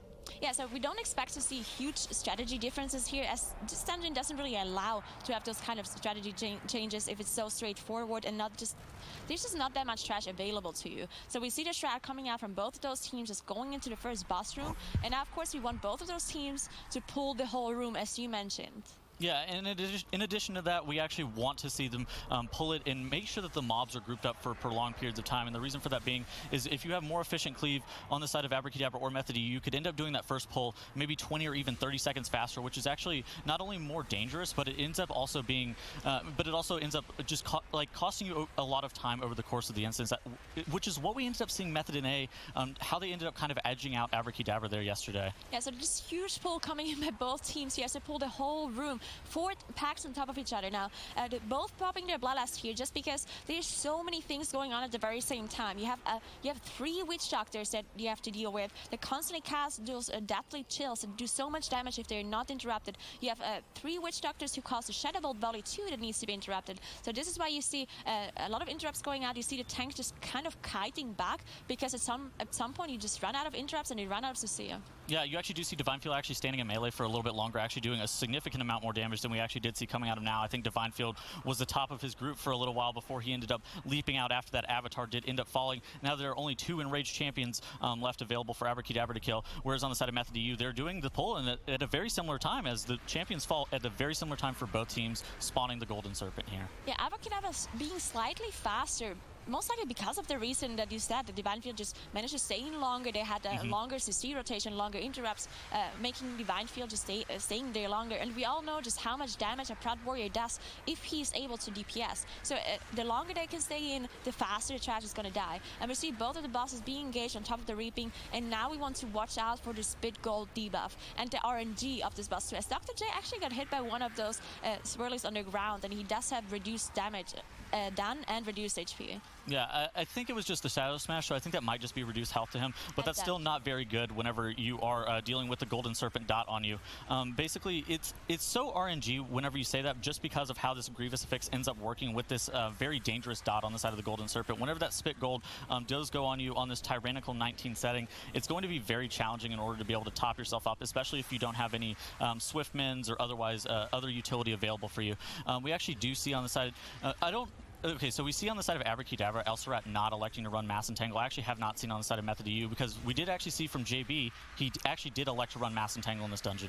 Yeah, I think JB was the only druid who chose to run this dungeon, this Mass Entanglement here. Most other druids just kind of have them slowly die over the time, just letting them get closer to the boss to get some damage increase actually on the rogues and on the other damage dealers, and on the tank too, as he gets the resets. And then just it's really about RNG here. The last time we saw Sally dying here at the very last percentage of the boss, because Sally got 3 of the Spit Golds in a row, and at some point you're just going to run out of defensives, right? You get the first Spit Gold, you use Bark Skin. You get the second one, you use Iron Bark. And then what do you use? You have nothing left, and then it's when it's getting very scary. Yeah, so there's actually a big difference in damage here between Xaylia and El'Sirad. Xaylia doing about 8k DPS, while El'Sirad sitting here at 1k. And Method EU is actually past Abrakeydabra here, even though Abrakeydabra ended up pulling the Golden Serpent maybe 10 or 15 seconds ahead. Yeah, so Method EU just having, well, they're very same damage-wise. You can see the percentage of the boss just kind of moving at this very same time. Now, the fact that Xaylia is doing more damage, it could be a lot of RNG factors, right? If you get a lot of big golds on you as a healer, of course you can't be doing damage. And if you don't get them on the rogues when they have the cloak ready, then you're just going to be busy healing so much. And that's going to be the main difference for them, right? If they do get the spit golds on the rogues whenever they have their immunity ready, their cloak, that's just going to be so efficient for them because they skip a whole debuff. They're going to be able to do more damage, and so on. As the boss HP is still very equal between those two teams, but both of the healers are running pretty low on mana. As you see, El'Sirad just barely having any mana left. Yeah, I've seen Divinefield sitting in this 4-stack of Grievous for prolonged periods of time. He's actually sitting very, very low. He ends up popping that shield wall and is finally getting up to 60% health, but he's still stuck in that 4-stack of Grievous, as you do end up needing to be topped over 90% health in order to be able to get out of that Grievous. As you do actually see Swagfist dropping incredibly low on the side of Abrakeydabra, hitting 6%, but he does end up coming back up. He drops so low again, but it looks like it's going to be okay as he does not end up going down. Yeah, so this might be a problem here because El'Sirad, as I said, he's completely He does have the debuff on him, but the problem is there's Grievous. Swagfist was actually standing in one of those pools on the ground and got a tick, and now he has 4 Grievous stacks. El'Sirad is completely out of mana, but they didn't manage to finish off the boss here. Now they can use a Fish Feast to get their HP back up, but this could have caused trouble if the boss would have lasted any longer because El'Sirad was completely As Method EU already engaging on this trash gauntlet here. Yep, and we actually do predict that Xaylia and El'Sirad are going to be running and pulling these 2 constructs that do end up casting that frontal stun ability that you definitely need to move out of. We actually did see from the East region, from a company, one of their tanks ending up getting stunned by that, and they ended up wiping just because of that stun. We actually do see the Ursul's Vortex coming out there on those mobs there. Whenever they do end up jumping out, the Ursuls will just grip them back in on the side of Method EU, so allowing for a significant more efficient cleave here. And then here comes the constructs menacingly walking into the room, ending up casting that suppression slam, but it looks like everybody's going to be out of range of that first suppression slam there. Yeah, so in this trash gauntlet, on the tournament realms, you have actually a set rotation. You always start with top left, and then you go counterclockwise. On live servers, it's totally random which trash spawns first, but because of the tournament integrity, all of those spawns are going to be set. So both of those teams are going to be fighting the same mobs in the same rotation, and both of them, of course, as you mentioned, just pulling those guardians on top, just because there's a little bit of a role play in between those trash packs until they get activated. So in this downtime, you just want to be dealing with those guardians just to be more efficient. Yeah, and the reason that you do actually see Abrakeydabra kind of slowly slipping behind here is because of after the Golden Serpent, they actually had to sit down and eat, make sure they topped off their Grievous there in order to be able to get out of Grievous there, because El'Sirad was out of mana while Xaylia had everybody out of that Grievous, so they actually just ended up walking into this gauntlet room, proccing their gauntlet RP just a few seconds ahead, so they are just a little bit ahead of Abrakeydabra because of that. So something to note about the trash that Abrakeydabra does have on their side is that the King casts a lightning rod ability, and whenever that lightning rod ability does go off, you're actually able to Typhoon it. So that is why we have actually seen Xaylia and El'Sirad both electing to run Typhoon in this instance, among other reasons. Yeah, so this next trash that Method EU just engaged with their 40% Reaping Wave is the Queen and the King. Now, the only very difficult thing to watch out here, especially as a melee, is the King sometimes starts casting a Blade Storm towards that target. And there's no real indicator for when he starts the Blade Storm, so you definitely want to watch out and just kind of be on range already, especially Outlaws, just having more range in general, just making sure that you're not too close to them. And then on top of that, you also see the Mind Control that just happened on Frag here on Method EU side, and the Mind Control can't really be removed by any of those players just because they're of course Alliance, so they don't have the Blood Elf dispel, and they also don't have any other offensive dispel. Yep, and the Reaping does end up dying here for Method EU in just a couple more seconds, while as Abrakeydabra is dealing with that similar trash that we were talking about. Divinefield dropping incredibly low here, sitting at a 3-stack of Grievous, getting to 4 as El'Sirad is looking to top him up there with the Swiftmen, and Divinefield finally gets out of Grievous as El'Sirad starts healing himself up here. The Reaping has been dealt with by Abrakeydabra, but they do still have that King on their side. Yeah, so one thing to note as well here is once you get this Reaping Wave, this 40%, it's really important that you still single target the King and the Queen, because the faster those two mobs die, the faster the next trash is going to spawn. The Reaping is not as important as long as no one dies to the Reaping Wave, so you definitely want to make sure that you have this efficient damage on the important mobs, the ones that need to die first. As Method U just kind of charging ahead here, already done with the gauntlet, they're going to skip this construct here with the shroud, and then they're already going to be in the next boss room. Yep, it's important to note that since they are skipping this construct, they will not have access to that Loa raptor thing in order to be able to get their checkpoint. If they do elect to skip this construct, which they are with their shroud, it's just something to think of. Obviously, the teams are not playing with the intent of wiping here, so they do not care. They're skipping their full steam ahead as Method U does make it in this embalming fluid room. So we'll see what Method U ends up doing here, if they pull all those fluids plus the construct, or if they're just going to deal with those fluids first. Now, there's not an affix that really prevents them from doing those huge pulls. There's no bolstering or anything like that. There's no bursting, but we do see them pull those two constructs on top of each other. Now, the difficulty with this is that sometimes people get entombed in one of those coffins on the side here. So you definitely want to make sure that you get them out immediately, as those green pools on the ground spawn everywhere. Yeah, but the entomb is pretty easy to predict, as it is on the closest tomb to the player, relative to the player here. So making sure that the player is positioned next to the tomb that the rest of his group does know he's going to be next to is very important here. Elsarat and Jay kind of walking in the room a little bit later. If they did in fact get entombed on the wrong side of the room, that would have been disastrous on the side of Abrakeydabra. But it looks like we are seeing mirrored pulls here with all the embalming fluids and the constructs together for both Method U and Abrakeydabra. Yeah, so those constructs actually need to die at the very same time, because if you kill one of them, you get the reaping wave. So you want to kill them at the same time, so you get out of combat briefly. So you manage to pre-pot, you manage to just get a drink down. So once you get the reaping wave, you can actually just immediately engage the boss. So this is why we see Method U just killing them at the same time, and they're engaging the boss now. And Abrakeydabra not that far behind. They actually managed to catch up a little bit here, as they were further behind on the gauntlet. So this is very close between those two. Yeah, this is actually super good for Abrakeydabra. They ended up just dealing with those embalming fluids and those constructs just a little bit quicker. We do actually have Bloodlust available for both teams in approximately 30 seconds, and it's going to be interesting to see how they end up using it. We obviously know Abrakeydabra ended up using their Bloodlust on Mchimba yesterday, but seeing the strategy coming out from Method U and where they elect to use their Bloodlust relative to where Abrakeydabra probably will end up using it is kind of important. So basically the only two options here are on Mchimba and the pack after Mchimba, which has multiple Berserkers and Hex Priests. Ooh, now dropping so low by the boss here, as this boss does a lot of tank damage. So especially if one of those drain fluids gets cloaked or immune in some way, because this boss has an ability called Drain Fluid. It will target a random member, and then he will just channel the Drain Fluid on this person, doing single target damage. Now, if you cloak this away, or you vanish or shadow melt, then the tank will have aggro, and this boss just does so much damage, as we see now drop low. Sometimes you might just want to rather have it on you instead of using abilities to get rid of it, so the tank just can get a moment of breathing time to make sure that he survives. Yeah, and we actually do see the Bloodlust coming through for Abrakeydabra, but the boss's HP isn't moving as quickly as you would like to see. It's moving at relative the same pace just because of that reaping ending up dying, forcing the melee kind of out of melee range in order to not reap the full benefits of having good uptime on Mchimba during that Bloodlust here. Method U, of course, electing to hold their Bloodlust for a couple more seconds. Maybe they'll end up using it at the bottom part of Mchimba here after the next Entomb, but we will have to wait to see that.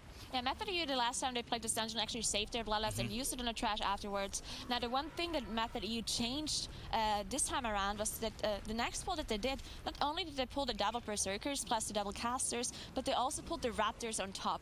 Now, in the end, it didn't really make a huge difference, because they still had to kill the brutes separately. So they did the same trash in two pulls. They just pulled it a little bit differently. So I'm not completely sure if I like their Bloodlust strategy here compared to Abrakeydabra. But, you know, Abrakeydabra just going ahead here in boss percentage. And if Abra can do the same trash pull later on in two pulls instead of three, just like Method U, without the Bloodlust, then I feel like Abrakeydabra just used it more efficiently. Yeah, we're definitely going to have to see. We obviously do know that Abrakeydabra can do that pull and can do it well without that Bloodlust available, but making sure that they have good execution on the side of those Berserkers and those Hex Priests is very important, because those Hex Priests with their Void Bolt are very scary, and those Berserkers with that bleed is just super spooky, as we do see Mchimba dropping below 10% for both teams here. The damage is not even that bad compared from Abrakeydabra compared to Method U.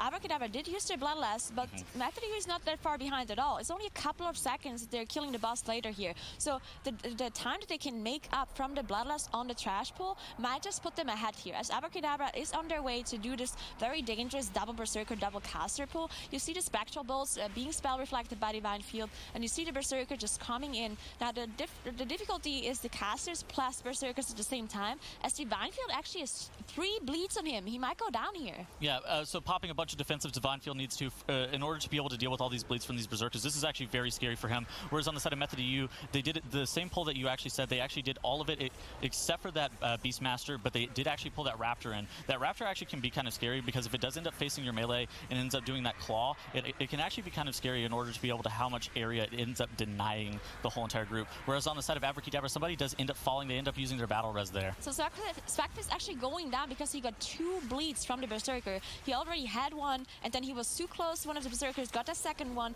and he was not healable for Alsred anymore. So they do lose 1 battle rest here.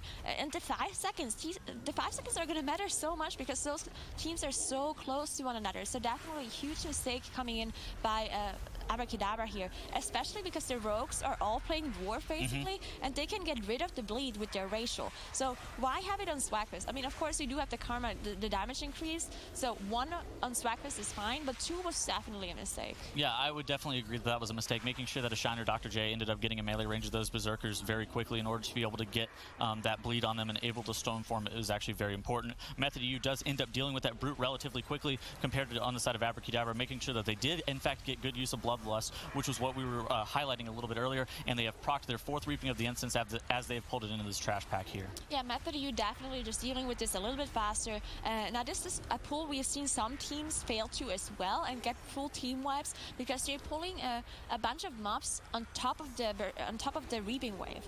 Now this is dangerous because of a lot of reasons, not only because you have all this area of denial from the Reaping Wave, but you also have the Berserker jump around, you have the bleed, you have the casters, but they're dealing with it very well on Method EU side here as they finish up the trash. And now they only have to do 1 more trash pull to get their 96%. As you can see, there's a Z coming in here at the very back. So this is the last trash you need to kill, and then they're going to be done. Yep. Abrakeydabra hot on their heels, finishing a trash pack right here, while Method EU has pulled this trash right in front of the gate to the Shadow of Zul, which they will end up unlocking as soon as they end up killing the Council fight here. Method EU DPSing it down, making sure that the Beastmaster does not end up Deadeye-shotting their tank or any of their DPS off the edge here, as we have seen in previous matches. Abrakeydabra here popping their Shroud, and they do a little bit different of a pull here. They end up doing this pull before this arcway, and they end up not pulling the trash in front of the Shadow of Zul bridge, and they end up just shrouding back through after this Council fight. Yeah, this is probably going to give them the exact same amount of percentage that Method EU has, but Method EU already done. They do have the 96%. All that's left is this mini boss, the Shadow of Zul at the end, and they're engaging Kula here. Now, Kula, we've talked about this. This is the most dangerous boss out of the 3 because of the Severing Axe, which is a huge bleed, a 20 seconds debuff that does so much damage. And if it gets on the same person multiple times in a row, and you run out of defensives, you might as well just die. And we've seen a lot of healers just struggling with this debuff. Yep, and we actually do see on the side of Abrakeydabra, they actually do a really good job of placing those bleeds on the rogues there and allowing them to Stoneform them off, but they are not going to have it available here for Kula, so it's definitely something to be thinking about whenever you are getting that axe on them. Method EU here getting Kula the Butcher down to 50%, while Abrakeydabra has it down to 90 right here. Yeah, we saw 1 Severing Axe on Sally, and one of them actually just getting dodged completely. So very good for Method EU here. As soon as he can get rid of Severing Axes completely by either using an immunity or using a Dwarf Facial, anything like that to get rid of it, then it's just so good for his team. We've seen Alsred actually got 3 of them the last time around they were playing this dungeon. He did manage to heal away 3 in a row, so very good on him, but hopefully this time around they have a little bit more luck. Yep, we actually did see one of the axes go onto Genji there. He ends up Stoneforming it off, and we actually have seen the axe go on Azalea. Obviously, that's the most dangerous, honestly, just it going on Azalea, but as soon as they do kill Kula, he's actually able to Shadow Meld it off if he does actually get it at the right time, because you'll end up dropping combat with the boss. Azalea actually just ending up healing through it here, though. Maybe he doesn't have Shadow Meld ready at this point because they were Shadow Melting off the aggro from the trash pack. So this Shadow Meld does have a 3-minute cooldown, so that's probably why he didn't Shadow Meld here. But yeah, this one interesting interaction on this boss is that in between 2 bosses, you can actually get out of combat by either Shadow Melting or vanishing. And this is happening for all of them, not only because you can get rid of debuffs, but you can also use another potion, which just increases your damage done. So this is why we see the rogues and everyone else is kind of Shadow Melting, using another potion as soon as one of the bosses goes down. Yep, and you actually do see on the side of Method EU, they're dealing with this totem phase on Zanzal, making sure that they do kill that explosive totem very quickly, and then moving on to the Earth Wall totem, because the Earth Wall totem ends up putting a shield on the tank. Now they're slowly moving the boss over to this Torrent totem, which is casting all this ground effect, forcing everybody to get out of melee. We actually do see from the side of Method in A yesterday, they actually end up letting the lightning totem ending up just sit out there and casting the whole entire time. It doesn't end up having to go down. It can lock out your healer if your healer is casting whenever it does go off, so it can be kind of scary if your healer does get locked, but overall it's not the worst possible thing, as we do see Abrakeydabra getting that totem phase as well. Yeah, usually there's not a lot of damage at all coming in from Zanazal and from Akali at the end. The only real damage is coming from the barrel through and the Grievous that they have to heal up afterwards. So probably when Akali comes out, they probably want to deal with this totem, making sure that Xayah or Alsod are not getting interrupted on those casts. But other than that, on a full melee setup, you don't have any casts, right? You can't really get interrupted by anything really. So that's why they're just kind of sitting there, increasing their damage on the boss. As Method EU already on the last boss here on Akali, while Abrakeydabra is still on 36%. Yeah, Abrakeydabra just falling more and more behind here as Method EU has engaged Akali. Of course, he does cast that barrel through cast, which needs to be soaked by the group. It can also be vanished off. I think it can also be parried by these rogues as well. So just some things that you can actually do. If Miraz were to get it, he can also jump off the edge, and if he does pop his Transcend while that barrel through is being casted, you can actually just cancel it in general. But that's just some of the ways that Method EU can actually end up dealing with this barrel through, but the most consistent one, just group soaking it. Yeah, the group soak. Now, the only difficult part about this whole barrel through is that you do have Grievous, so it's a little bit annoying on the healer because he needs to heal the whole group up to 100%. He can't just, just go back to cat form, do damage, and let them get healed by the fluorescence, because then the Grievous will stack up. And this will just reduce the damage of the healer by quite a bit. But you can still see Xayah just doing 10k DPS, Alsod also doing a lot of damage on his side. So even with the Grievous, that they have to heal in the whole group, they're just both doing a lot of damage here. Yep, you actually did see Divine blocking or dodging that debilitating backhand from Akali, not getting that armor reduction debuff, which allows Elsarat to just sit in cat form and DPS a little bit more, as now actually did get that debuff from that debilitating backhand. Method EU has downed the council fight, and they're going to be shrouding all the way back through here on their way to Shadow of Zul.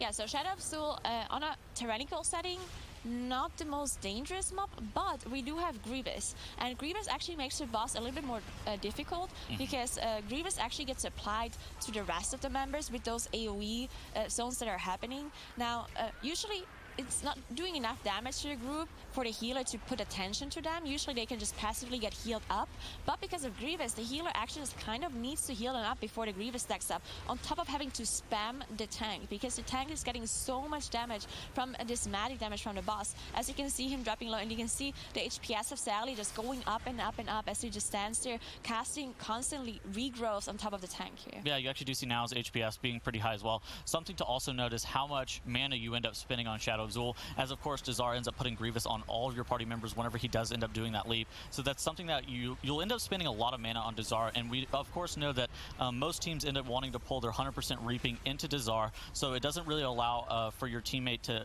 for your healer to be able to get a drink for prolonged periods of time. So making sure that Xayah is also conserving his mana while babysitting now is very important. So making sure that the rest of his group does get topped up and he doesn't end up having to use too many regrowth casts in order to be able to get the group out of Grievous is very important here, as Method EU has down the Shadow of Zul. Yeah, so this dot from Shadow of Zul actually persists on the tank, so Sally wants to make sure that he still heals now, even though they're done with the mini-boss. Now, they did manage to get the Shadow Melt off to skip most of the reaping, or all of the reaping rather, and Sally also got a little bit of a drink off there. He should be fine on mana as they engage the boss fight. Abrakeydabra just really falling further and further behind, so at this point, if Method EU doesn't make any mistakes, we've seen the single target damage that Method EU can do. It's really good, so at this point, it really has to be a mistake from Method EU for Abrakeydabra to still have a chance, because they're still working on Shadow of Zul.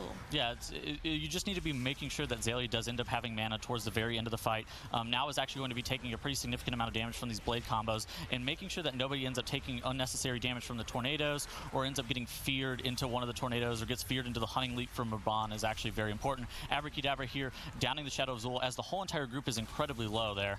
Yeah, Alsod is struggling to heal the Grievous back up here. They do need to Shadow Melt. They probably have to sit down and eat as well, as you can see here, just to get rid of the Grievous. Now, Abrakeydabra just now pulling the boss, as Method EU is already in 68%, about to spawn Zala. Now, on this boss, if you want to be as efficient as possible, you just kind of want to ignore Raban as much as possible, because Raban only jumps around, does a hunting leap. Other than that, he doesn't really do anything.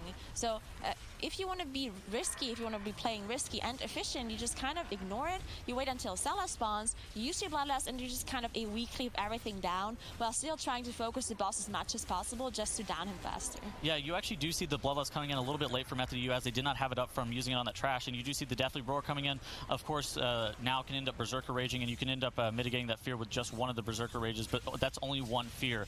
This Deathly Roar might end up coming through, as Method U does actually end up making really quick work of Tazala using those subtlety, not the subtlety rogues, the outlaw rogues, with their 2-target cleave from Blade Flurry on Raban and Tazala and Dazar in order to be able to quickly make work of Tazala there, as Abrakeydabra is down to 70% on Dazar, while Method U is at 40.